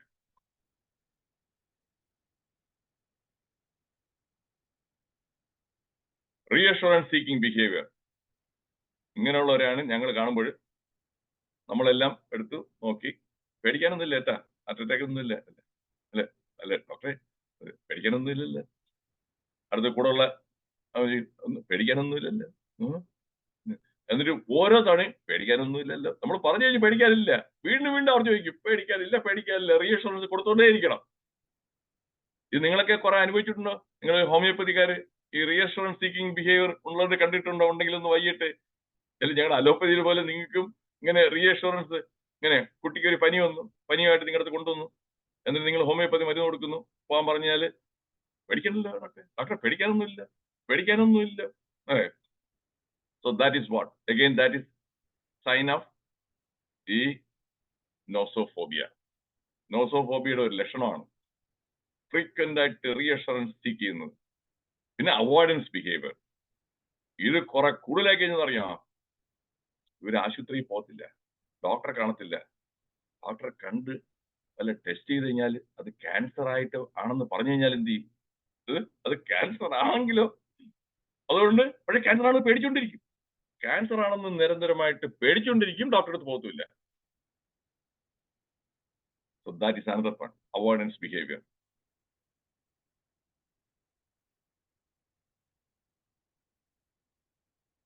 Causes of nosophobia: overexposure to media or medical information, fear of specific diseases. അതിൽ ഏറ്റവും കൂടുതലായിട്ടുള്ള ഫിയർ ഞാൻ കണ്ടത്, ഇന്ന് ഞാൻ എന്റെ ആ സൈക്കാട്രിസ്റ്റ് പഠനത്തിൽ ചോദിച്ചോണ്ട് ഞാൻ ചോദിച്ചു, ഏത് ഡിസീസാണ് മിക്കവർക്കും അവിടെ പേടി? ക്യാൻസർ. ക്യാൻസർ, അതാണ് പേടി ഏറ്റവും കൂടുതൽ. ശരീരത്തിൽ ചെറിയൊരു മുഴ വന്നു കഴിഞ്ഞാൽ ഉടനെ ക്യാൻസർ ആണോ, ഒന്ന് ചുമച്ച് രക്തം തീറായിട്ട് തുപ്പിക്കഴിഞ്ഞാൽ ക്യാൻസർ ആണോ, ലങ് ക്യാൻസർ ആണോ, തലവേദന വന്നു കഴിഞ്ഞാൽ ബ്രെയിൻ ട്യൂമർ ആണോ. അതുകൊണ്ട് അവിടുത്തെ ശുക്രദശ ആർക്കെന്നറിയാം, ഉള്ള CT സ്കാൻ MRI സ്കാനുകാർക്കെല്ലാം ഉള്ള ശുക്രദശ വേറെ ആർക്കും ഇല്ല. എന്തായാലും മലയാളിയാണ് ഇതിനെല്ലാം. മലയാളികൾ എന്താണ് ഉള്ള ആരോഗ്യ മാസികൾ ഒന്നും വിടത്തില്ല. ഈ അക്ഷരാഭ്യാസമേ ഉള്ളൂ, വിദ്യാഭ്യാസം ഇല്ല. നമ്മൾ തെറ്റിദ്ധരിക്കുകയാണ്, കേരളത്തിൽ അക്ഷരാഭ്യാസം മാത്രമേ ഉള്ളൂ, വിദ്യാഭ്യാസം ഇല്ല. വിദ്യാഭ്യാസം ഉണ്ടെങ്കിൽ കുറച്ച് ചിന്തിക്കും, വിവേകപൂർവ്വം. ഇല്ല. ഒന്ന് അതിൽ തന്നെ എന്ത് ചെയ്യും, ഒരു മാസി എടുത്തു കഴിഞ്ഞാൽ തലവേദന, ഒരു 2 പേജ് ഒരു ന്യൂറോളജിസ്റ്റ് ആയിരിക്കും, അങ്ങേര് തലവേദനയെ കുറിച്ച് പലതും പറയും. അത് മൈഗ്രെയിൻ ഇങ്ങനെയാണ് അങ്ങനെയാണ് ഇങ്ങനെയാണ്. അത് കഴിഞ്ഞാൽ ഇപ്പോഴത്തെ ആയുർവേദ അങ്ങേരോടെ തന്നെ വാതാപിത കഫം, ഇതിൽ കഫത്തിൻ്റെതാണ് അല്ലെങ്കിൽ അതെങ്ങനെ അത് പറഞ്ഞ അങ്ങേര്. അത് കഴിഞ്ഞ് സിദ്ധ, അത് കഴിഞ്ഞ ഉനാനി, അത് കഴിഞ്ഞ ഹോമിയോപ്പതി. എല്ലാവരും ഒരു തലവേദനയെ കുറിച്ച് പറയുന്നതന്നെ പല വിധത്തിൽ അങ്ങോട്ടും ഇങ്ങോട്ടും കോൺഫ്ലിക്റ്റിംഗ് ആണ്. മറ്റവൻ പറയും ഈ അത് കഴിക്കരുത്, ഇത് കഴിച്ചു കഴിഞ്ഞാൽ വരും. മറ്റവർ പറയും ഈ ഇത് കഴിക്കരുത്, അത് കഴിക്കരുത്. എല്ലാം കൂടെ ആകുമ്പോൾ തറലി കൺഫ്യൂസ്ഡ് ആയിട്ട് ആ ജയചന്ദ്രന്റെ പാട്ട് വരും മലയാളത്തിൽ മേലെ. കൺഫ്യൂഷൻ തീർക്കണമേ, കൺഫ്യൂഷൻ തീർക്കണമേ. ഒരു പരുവത്തിലാവും, ഒരു തീരുമാനം എടുക്കാൻ പറ്റത്തില്ല. എന്റെ ഒരു ഫ്രണ്ടാണ് ചില തമാശ, അങ്ങനെ ഇപ്പൊ ജീവിച്ചിരിപ്പില്ല. അതെ, എന്റെ കൂടെ സ്കൂളിൽ പഠിച്ചാണ്. അത് കഴിഞ്ഞിട്ട് ഞാൻ നാട്ടിൽ വരുമ്പോൾ പുള്ളിയുടെ വീട്ടിൽ വിസിറ്റ് ചെയ്യായിരുന്നു. പുള്ളിയുടെ വീട്ടിൽ ഒരിക്കൽ ചെന്ന്, ചിലപ്പോൾ പുള്ളിയുടെ വീട്ടിൽ പോകുമ്പോൾ പുള്ളി ഉച്ചയ്ക്ക് ഭക്ഷണം അവിടെ തന്നെ കഴിക്കണം എന്ന് പറയും. ഞാൻ ഭക്ഷണം എല്ലാം കഴിക്കും, അവിടെ ഇരുന്ന് പിന്നെയും സംസാരിക്കുമ്പോഴാണ് പുള്ളിയുടെ മോളെ വിളിക്കും. അനു അത് ഇത് കൊണ്ടുപോകാമ, അങ്ങ് തമിഴിനാണ്, അതിന്റെ ഡ്രോപ്സ് കൊണ്ടുപോകാമ. ഉടനെ ഞാൻ നോക്കിയുടനെ ഇങ്ങനെ മൂക്കിനകത്ത് 2 തുള്ളി മരുന്നൊക്കെ എന്തോ ഒഴിക്കുന്നു. ഞാൻ ചോദിച്ചു എന്തോടെ അതൊക്കെ? അല്ല, ഇത് ഇച്ചിരി അലർജി ഉണ്ട്, ഹോമിയോ ഇതാണ് ശരിക്കും. അത് കഴിഞ്ഞിട്ട് പിന്നെ ഞാൻ അവിടെ കുറെ സംസാരിച്ചിട്ട് അനുവിനെ വിളിച്ചേച്ചേ അത് പിൽസ് കൊണ്ടുപോകാമ. ഇതാണ് ഒരു ഗുളിയ, അതെന്താണ്? സ്റ്റൊമക്കിന് ചെറിയൊരു അപ്സെറ്റ് ആയത് കാരണം, അത് കാരണം മറ്റേ ഇതാണ് അലോപ്പതി. അപ്പം ഹോമിയോപ്പതി എന്ത് ചെയ്തു? അലോപ്പതി അടുത്ത ഗുളിയ. അത് കഴിഞ്ഞിട്ട് കുറെ നേരം പിന്നെയും ഞാൻ അവിടെ എനിക്ക് അനു അന്ത തൈലത്തെ കൊണ്ടുപോകാമ. എന്താണ് തൈലം? മുട്ടുവേദനയ്ക്ക് ആയുർവേദം കേട്ടോ. അപ്പൊ ഇങ്ങനെയാണ് ട്രൂലി സെക്യുലർ എന്ന് പറയുന്ന ആൾ ഇങ്ങനെയാണ് കേട്ടോ. എല്ലാ മതവും ഒരേപോലെ ഈക്വൽ ആയിട്ട് കാണുന്ന, എല്ലാ സിസ്റ്റവും ഉള്ളത് എല്ലാം ചെയ്യും. എനിവേ, അങ്ങനെ ഈ ആരോഗ്യ മാസികളെല്ലാം വായിച്ചു. അപ്പൊ ന്യൂറോളജിസ്റ്റ് എന്ത് ചെയ്യും? ഈ ന്യൂറോളജിസ്റ്റ് ഇതിൽ വരുന്ന കുറെ പേരൊക്കെ എഴുതുന്നതെല്ലാം അവർക്ക് വേറെ താല്പര്യമുണ്ട്, സെൽഫ് ഇൻട്രസ്റ്റ് ഉണ്ട്. അതിൽ കൂടെ അവരുടെ പ്രാക്ടീസ് മെച്ചപ്പെടാനായിട്ടുള്ളത്. ഇത് എഗ്രി ചെയ്യുന്നുണ്ടോ? ഇതിൽ വന്ന് എഴുതുന്നവർ കുറെ പേർക്ക് കുറെ കസ്റ്റമർ കിട്ടാനും കൂടെയാണ്. ഈ ഫാക്ട് ഞാൻ പറയുന്നതിന് ആത്മാർത്ഥയോടെ, ഓണസ്റ്റി, ബി ഓണസ്റ്റ്. യെസ് എന്ന് പറഞ്ഞ എഗ്രി ചെയ്യുന്നുണ്ടോ? Yes. Doctor Afsal, yes. Anilkumar, yes. അപ്പോൾ അവരെന്ത് ചെയ്യും? അവര് ആ പറഞ്ഞെല്ലാം വരുന്നതിനിടയ്ക്ക് ബ്രെയിൻ ട്യൂമർ കൊണ്ടും തലവേദന വരാം, അതിനൊരു CT സ്കാനും ഒരു ഇതൊക്കെ എടുത്തു കഴിഞ്ഞാൽ അത് ഇല്ല എന്നുള്ളത് ഒന്ന് ഇതാക്കാൻ പറ്റും. അപ്പോഴ് കയറി, അപ്പോൾ പേടി തുടങ്ങി. അതും ഈ വീട്ടമ്മമാർക്കാണ് ഏറ്റവും കൂടുതൽ പ്രശ്നം. ഇതിൽ വേറെ ഒരു ഇതുമില്ല, ഇവർക്കാണ് ഇതെല്ലാം വായിച്ച് ഈ ഉച്ചയ്ക്കുള്ള ഈ പൾസ് കിൾസ് എന്നൊക്കെ പറഞ്ഞ് ഓരോ പ്രോഗ്രാമും അതിലെല്ലാം വന്ന് ഇത് കുത്തിവെക്കുകയാണ്. ഓരോ കുത്തിവെക്കുന്നത് ബ്രെയിൻ ട്യൂമർ ആണോ എന്നുള്ളത് CT സ്കാൻ എടുത്ത് അറിയാം. പിന്നെ ഇത് വേണം. ഇത് ഞാൻ കണ്ടതാണ്. ഞാൻ അന്ന് തിരുവനന്തപുരത്ത് നാട്ടിൽ വന്നിരുന്നപ്പോൾ ട്രിവാൻഡ്രത്തെ ഹോസ്പിറ്റലിൽ, ഞാൻ പേര് പറയുന്നില്ല, ആ ഹോസ്പിറ്റലിൽ ന്യൂറോളജിസ്റ്റ് ഉണ്ട്, എൻ്റെ ഫ്രണ്ടാണ്, എൻ്റെ കൂടെ എൻ്റെ കൊല്ലം ജൂനിയർ ആയിരുന്നു. അപ്പൊ ഞാൻ കാഷ്വലായിട്ട് അവിടെ വേറൊരു കാര്യത്തിൽ പോയപ്പോൾ പുള്ളി ക്ലിനിക്കിൽ ഞാൻ പോയോണ്ടേ പുള്ളി പറഞ്ഞാൽ വേണു ഇരിക്കും. ഞാൻ പറഞ്ഞു നിങ്ങൾ പേഷ്യനെ നോക്കിക്കൊണ്ടിരിക്കല്ലേ, ഞാൻ ചുമ്മാ ഹലോ പറയാമെന്ന്.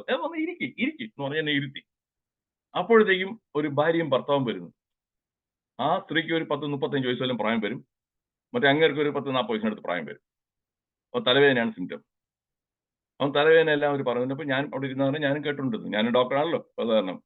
അപ്പോൾ അങ്ങനെ ഹിസ്റ്ററി എല്ലാം എടുത്തു, ഒന്ന് എക്സാം ചെയ്തിട്ട് അങ്ങനെ ഒരു ടെൻഷൻ ആയിട്ടേക്കെന്ന് പറഞ്ഞ് അവർ പറഞ്ഞ് പഠിക്കാനുള്ള ഇത് ടെൻഷനാണ്, ഈ ഗുളിക ഒന്ന് കഴിച്ചിട്ട് 2 ആഴ്ച കഴിഞ്ഞ് കുറവില്ല എന്നുണ്ടെങ്കിൽ പിന്നെ വന്നാൽ മതി, കുറവുണ്ടെങ്കിൽ വരണ്ട.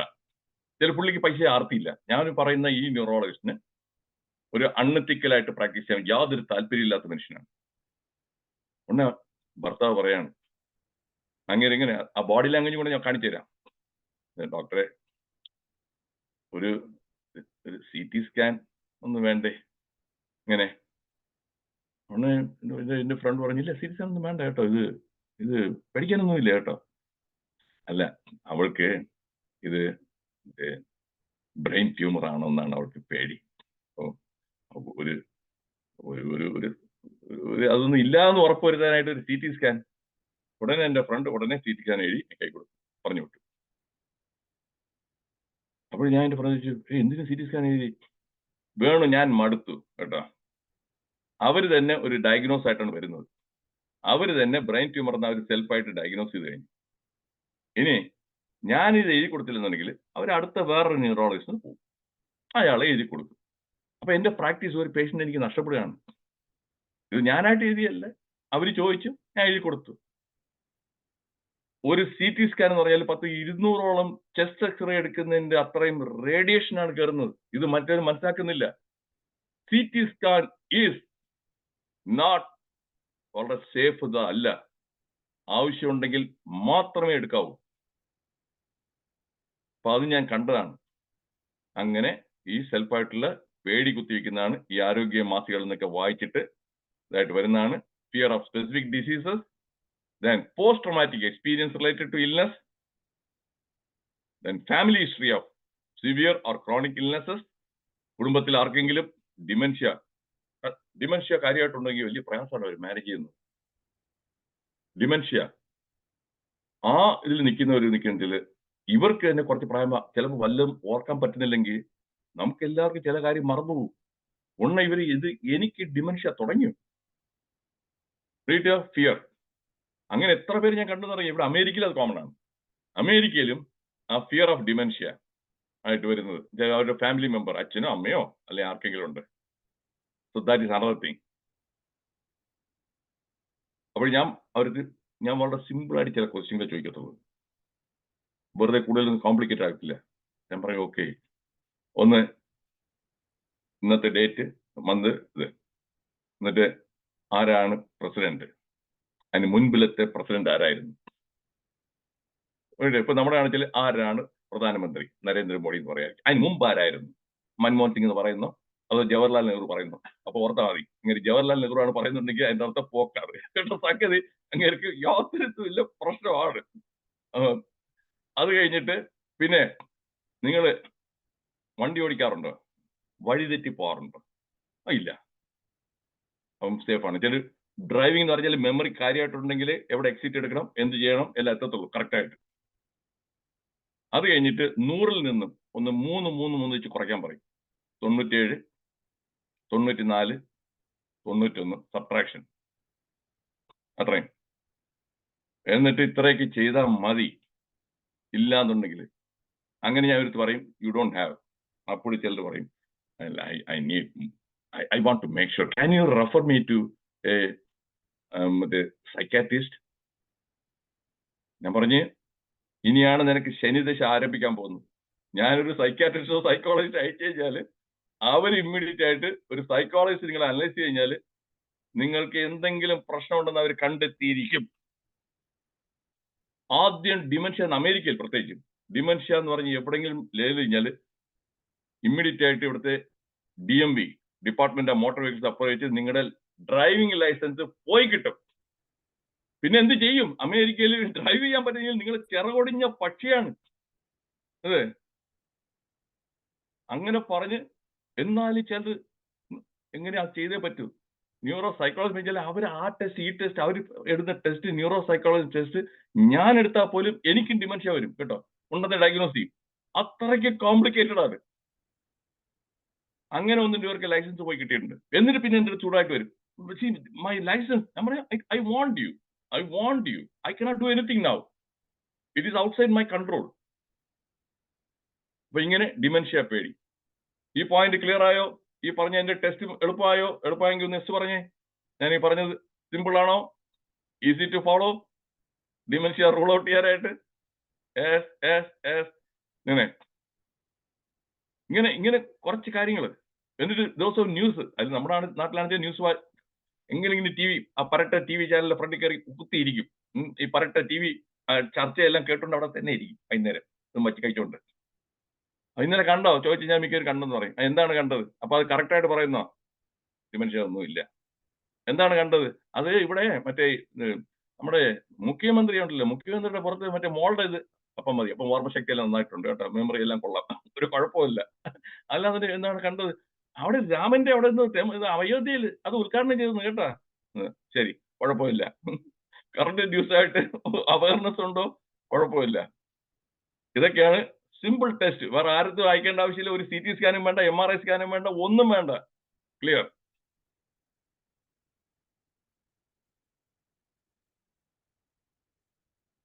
Complications of നോസോഫോബിയ. ഇതുകൊണ്ട് കോംപ്ലിക്കേഷൻ എന്താണെന്ന് ഈ പേടിയുണ്ട്. വരുന്നുണ്ട്. ആങ്സൈറ്റി ഡിസോർഡേഴ്സ്,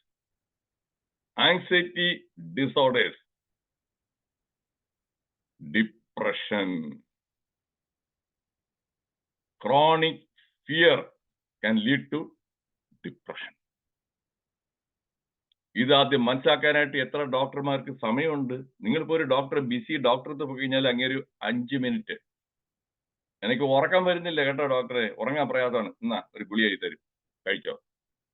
അതല്ലാതെ എന്തുകൊണ്ട് ഉറക്കം വരുന്നില്ല, എന്തിനെ കുറിച്ച് ആലോചിച്ചുകൊണ്ടിരിക്കുന്നു, എന്താണ് നിങ്ങളുടെ ഇത്, ആരും ചോദിക്കത്തില്ല. So they don't try to find the root cause. Anxiety എനിക്ക് എപ്പോഴും വല്ലാത്തൊരു ഇതാണ്. എന്നാ പിടിച്ചോ ആങ്സൈറ്റിക്കുള്ള ഒരു മരുന്ന്, മരുന്ന് കൊടുക്കേണ്ട ആവശ്യമില്ല. പിന്നെ മരുന്നുകളുടെ സൈഡ് എഫക്റ്റ് ആയി. ഒരു മരുന്നിനും സൈഡ് എഫക്റ്റ് ഇല്ലാത്ത ഒരു മരുന്നും ഈ ഭൂലോകത്ത് ഇല്ല. ഈവൻ സോ കോൾഡ് പ്രാണവായു ഓക്സിജന് പോലും സൈഡ് എഫക്റ്റ് ഉണ്ട് കേട്ടോ. Even oxygen has got side effect. വൈറ്റമിൻസിനും സൈഡ് എഫക്റ്റ് ഉണ്ട് പോരെ. അതുകൊണ്ട് ഒന്നും സൈഡ് എഫക്റ്റ് ഇല്ലാത്ത, അപ്പൊ ആവശ്യമില്ലാതെ ഡിപ്രഷനും വന്ന് ആങ്സൈറ്റിയും വന്ന് മരുന്നുകൾ കഴിച്ച് പിന്നെ അതിന്റെ പുറകെയായി പ്രശ്നമായി. അതുകൊണ്ടാണ് ഞാൻ ഇത് എല്ലാവരും കാണണമെന്ന് പറയുന്നത്. പൊതുജനം കാണണം.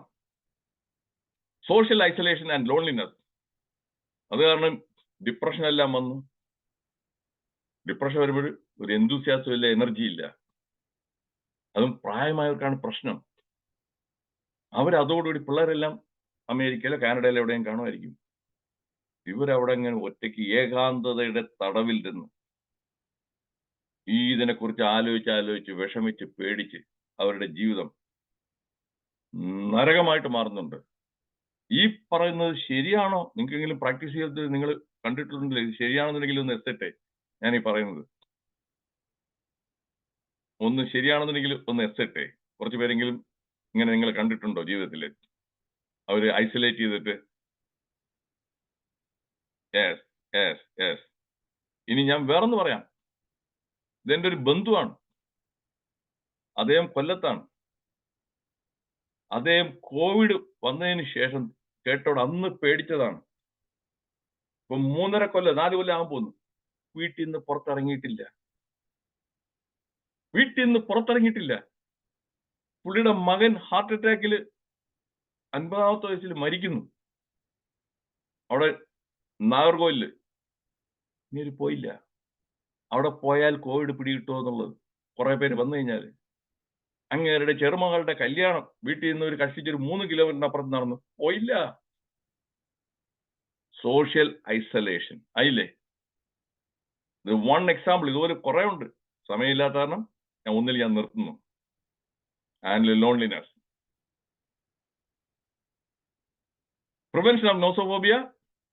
Don't read or watch messages about a health disease on WhatsApp.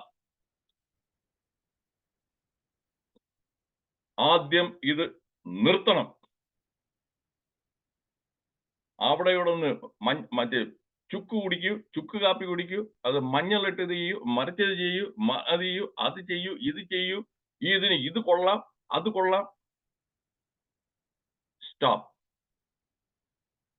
ഉള്ള ഫിയർ എല്ലാം ഫേക്ക് ന്യൂസ്, മിസ്ഇൻഫർമേഷൻ എല്ലാം വാട്സാപ്പിൽ. ഹെൽത്തിനെ കുറിച്ചുള്ള അപ്പോഴേ തന്നെ ഡിലീറ്റ് കേട്ടോ. അപ്പോഴേ അതിന് ഫോർവേഡ് ചെയ്യരുത്. ഇവിടെ മിക്കരും എന്താ പറയാ, ഇവരും പേടിച്ചിട്ട് ഞാൻ മാത്രം പേടിച്ചാൽ പോലെ വേറെ 4 പേര് പേടിക്കട്ടെ, അവർക്ക് അങ്ങോട്ട് ഫോർവേഡ് ചെയ്യും.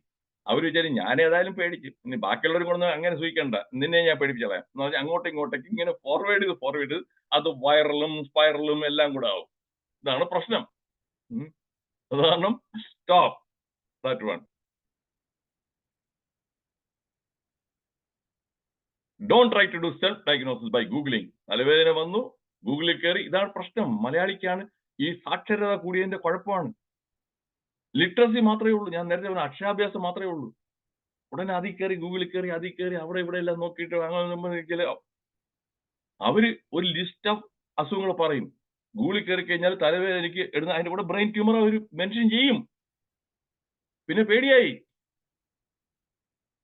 Stop doing that. Discuss your health problems with the doctors only. അണ്ടനും അടകോണ്ണും ബന്ധുക്കളുടെ അടുത്തും ബാക്കി പ്രസാദ്ജി ഡിസ്കഷൻ വരുമ്പോൾ എന്റെ ടോക്ക് കഴിഞ്ഞ ശേഷം you can ask questions and you can share your thoughts. അപ്പോഴങ്ങനെ അണ്ടനോ അടകോണ്ടോ ചോദിച്ചു കഴിഞ്ഞാൽ അവൻ അവന്റെ അഭിപ്രായം പറയും. എനിക്ക് ഇതേപോലെ വന്ന് കേട്ടാ 2 ആഴ്ചക്ക് മുമ്പ് ഞാൻ അവിടെ അപ്പുറത്ത് ഇവിടെ പോയി കേട്ടാ, മറ്റേ ആയുർവേദത്തില് മറ്റേ ഒട്ടച്ചുക്കാതി ഇത് വെച്ച് അതും കഷായവും മറ്റേ തൈലവും കൂടെ ചേച്ചല്ലോ നന്നായിട്ട് ഇതായി. അടുത്ത് ഇപ്പുറത്ത് പറഞ്ഞു നമ്മൾ ആയുർവേദത്തിൽ പോയി ഇതായത് അത് കുറെ സമയമൊക്കെ എടുക്കും. മറ്റേ ഡോക്ടർക്ക് പോയാൽ മതി. അങ്ങേര് ഒരു ഇഞ്ചക്ഷൻ കേട്ട ഒരു ഇതവിടെ കുട്ടി വെച്ചോ അതോട് പോയി കഴിഞ്ഞു. ഇങ്ങനെ നാട്ടിലുള്ള എല്ലാവരത്തെയും കയറി കൺസൾട്ട് ചെയ്യും. ഒരു അസുഖം വന്നു കഴിഞ്ഞാൽ അത് സ്റ്റോപ്പ് ചെയ്യണം. ആദ്യം കുറെ ആലോചിക്കുക ആരത്ത് പോണമെന്നുള്ളത്. നിങ്ങൾ ഒന്ന് ഉറപ്പിക്കുക. ഞാൻ ഒരു സിസ്റ്റത്തിനും ഇതല്ല, ആയുർവേദത്തിൽ പോണോ പൊയ്ക്കോളൂ, ഹോമിയോ പോണോ പൊയ്ക്കോളൂ. അതല്ലാതെ ഈ നാട്ടിലുള്ള എല്ലാവരത്തെയും കയറി പറഞ്ഞ് അവരുടെ അഭിപ്രായം ചോദിച്ചുകൊണ്ടിരിക്കരുത്.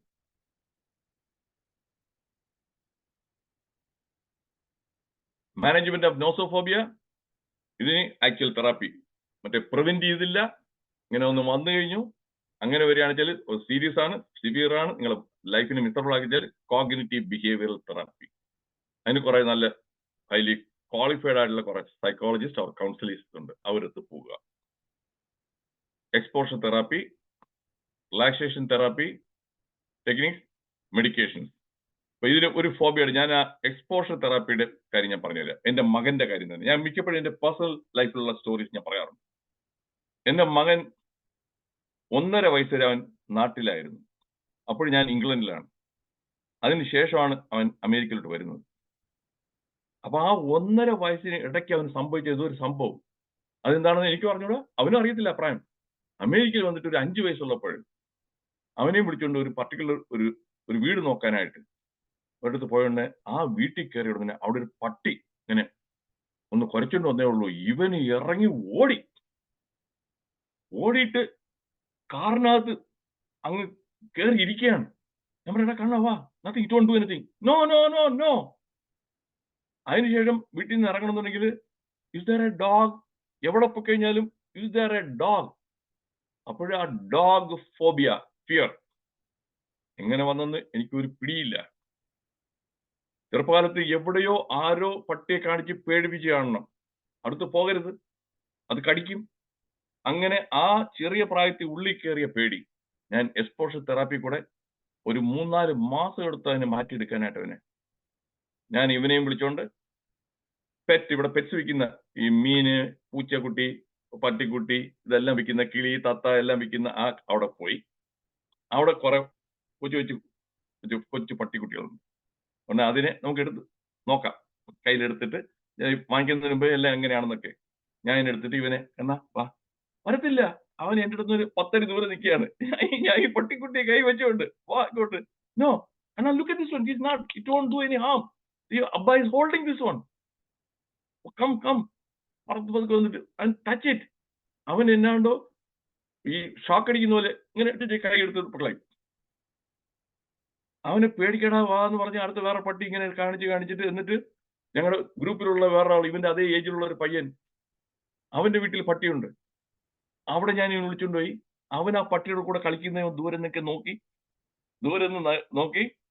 എന്നിട്ട് അങ്ങനെ better to study and practise homeopathy. എന്റെ കോമൺ സെൻസ് അതിനെക്കുറിച്ചുള്ള ടോക്ക് നിങ്ങൾ കാണണേ അജിത്തെ, എന്നാൽ നിങ്ങൾക്ക് മനസ്സിലാവും. അത് കോമൺ സെൻസിന് ഒട്ടും പൊരുത്തപ്പെടാത്ത ഒരു ഇതാണ് നിങ്ങളുടെ സജഷൻ. എന്നിട്ട്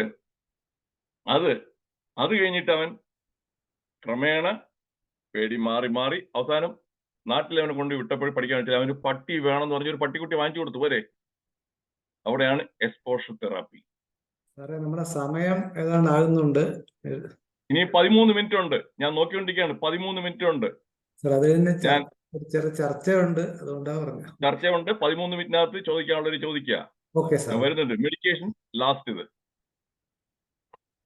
അപ്കമിങ് ടോക്ക്, എന്റെ ടോക്ക് തീർന്നു. അടുത്ത വ്യാഴാഴ്ച, എല്ലാ വ്യാഴാഴ്ച ഞാൻ ടോക്ക് കൊടുക്കുന്നുണ്ട്. Psychology of aggression, psychology of optimism.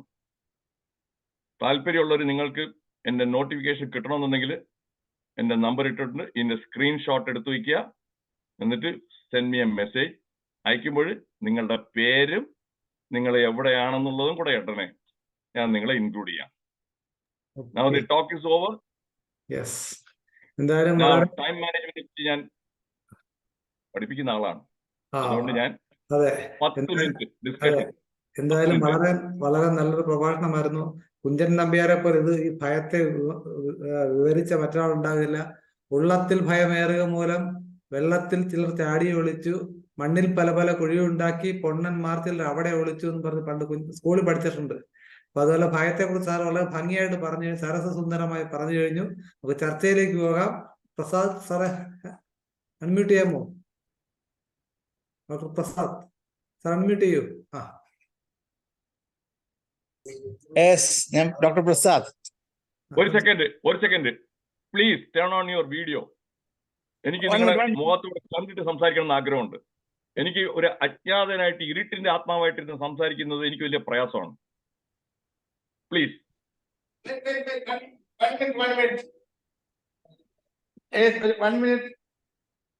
Okay, അതിനുമുമ്പ് നിങ്ങൾ 1 മിനിറ്റ് വരെ കുറുപ്പ് സാർ കണ്ടില്ലേ? കുറുപ്പ് സാർ വീഡിയോ സുന്ദര കുട്ടപ്പനായിട്ടിരിക്കുന്നത് കണ്ടില്ലേ? പറയാമോ? ഓ യെസ്. സാറിന്റെ ക്ലാസ് വളരെ നന്നായിരുന്നു, വളരെ ഉഗ്രനായിരുന്നു. പക്ഷേ എനിക്ക് 1-2 ചോദ്യങ്ങളുണ്ട്. ഹൈപ്പോകോൺട്രിയാസിസ് എന്ന് പറഞ്ഞ ഒരു സിറ്റുവേഷൻ ഉണ്ട്, പേടി രോഗമാണെന്നുള്ള ഒരു തോന്നല്, അതിനെക്കുറിച്ച് സാർ എന്ത് പറയുന്നു? അത് തന്നെയാണ് ഈ നോസോഫോബിയ എന്ന് പതുക്കെ ഈ അടുത്ത കാലത്ത് പേര് മാറി വന്നത്. മോസ്റ്റ്ലി രണ്ടും ഏകദേശം ഒന്ന് തന്നെയാണ്. Hypochondriasis is becoming more. ഇന്ന അസുഖമുണ്ട് എന്ന് പറഞ്ഞ് വിചാരിക്കുന്നത്. അത് തന്നെയാണ് നോസോഫോബിയയിൽ. എനിക്ക് ഒരു കാര്യം കൂടെ പറയാനുണ്ട്. ഹോമിയോപ്പതി ഫിയറിന് ഒരുപാട് മെഡിസിൻ ഉണ്ട്. അതിനോട് കിടക്കുന്നില്ല, ഞാൻ അതിനോട് കിടക്കുന്നില്ല. നിങ്ങൾ മെഡിസിൻ ഉണ്ടെങ്കിൽ കൊടുത്തോളൂ, എനിക്ക് നിങ്ങളുടെ മെഡിസിൻ ഇല്ലാന്നോ ഉണ്ടെന്നോ ഞാൻ പറഞ്ഞിട്ടില്ല. ഞാൻ ഇത് വരാതിരിക്കാനായിട്ടുള്ളതാണ് ആദ്യം നോക്കുന്നത്. പ്രിവെൻഷൻ ആണ് ഏറ്റവും ബെസ്റ്റ്. വന്ന് കഴിഞ്ഞ് പിന്നെ ഹോമിയോപ്പതി അലോപ്പതി അവിടെ നിന്ന് മരുന്ന് കഴിക്കേണ്ട ആവശ്യം വരരുത്. അതാണ് എന്റെ message. Okay, next person Velappan Pillaiji. Video നിങ്ങളുടെ ക്യാമറ ഓൺ ചെയ്യണം. യെസ്, വരട്ടെ. എല്ലാ പ്രാവശ്യം ഉള്ളവരൊന്നും വളരെ ഗംഭീരമായി സാറിന്റെ പ്രഭാഷണം. എനിക്കിടയ്ക്ക് കേൾക്കാൻ പറ്റിയിട്ടില്ല. എനിക്ക് സംശയമുള്ളത്, സാറ് പറഞ്ഞല്ലോ വാട്സാപ്പ് നോക്കരുത്, ഹെൽത്ത് ഇഷ്യൂസിനെ പറ്റി പലരും പറയുന്നുണ്ടെന്ന്. പക്ഷേ ചില ഡോക്ടേഴ്സൊക്കെ പറയുന്നുണ്ട്, അത് നോക്കാം സാർ. ഡോക്ടേഴ്സും പലരും പറയുന്നുണ്ട്. ഇപ്പം ഹോമിയോ ആയാലും ആയുർവേദ ആയാലും പലരും പല കാര്യത്തെ പറ്റി ഡോക്ടേഴ്സിന്റെ ഹോസ്പിറ്റൽ ഡോക്ടേഴ്സ് ഉൾപ്പെടെ അവർ പറയുന്നുണ്ട്. അപ്പൊ അങ്ങനെ ഞാൻ നേരത്തെ പറഞ്ഞു, നിങ്ങൾ ടിവിയിൽ വരുന്ന ഡോക്ടേഴ്സ് തന്നെ അവരുടെ സെൽഫ് ഇൻട്രസ്റ്റ്, അവരുടെ ബിസിനസ് കൂട്ടാൻ വേണ്ടിയിട്ടാണ് അവർക്ക് ഇതിലൊക്കെ കയറി ഇറങ്ങി നടക്കുന്നത്. അതുകൊണ്ട് എന്റെ അഭിപ്രായത്തിൽ വാട്സാപ്പിൽ കൂടെ ഒരു ആരോഗ്യം പഠിപ്പിക്കാനായിട്ട് ഇറങ്ങി നടക്കുന്ന ഡോക്ടേഴ്സിനെ ഞാൻ വിശ്വസിക്കുന്നില്ല. അതിലോട്ട് no. Thank you sir. Right. Prasad sir സംസാരിക്കാം. ഡോക്ടർ പ്രസാദ് കാണാമോ? ഇല്ല, ക്യാമറ ഓൺ ആയില്ല സാറേ.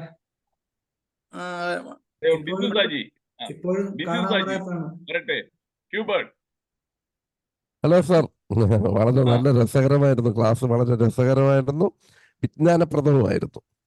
കാരണം പലപ്പോഴും പലർക്കും സ്വന്തമായിട്ട് തന്നെ ഒരു മാനസിക നില ഉയർത്താനായിട്ട് കഴിയുന്ന രീതിയിൽ എന്തൊക്കെ ചെയ്യണമെന്നുള്ളതായിരുന്നു സാറിൻ്റെ ക്ലാസ്സിൻ്റെ പ്രമേയം. അത് വളരെയേറെ സക്സസ്ഫുൾ ആയിരുന്നു. സാറിൻ്റെ ക്ലാസ് വളരെ ഉപകാരപ്രദമായിരുന്നു. നന്ദി, ഇത് പറയാൻ വേണ്ടി മാത്രം. പ്രസാദ് സാർ റെഡി ആയിട്ടുണ്ട്, സാറെ സംസാരിക്കാമോ?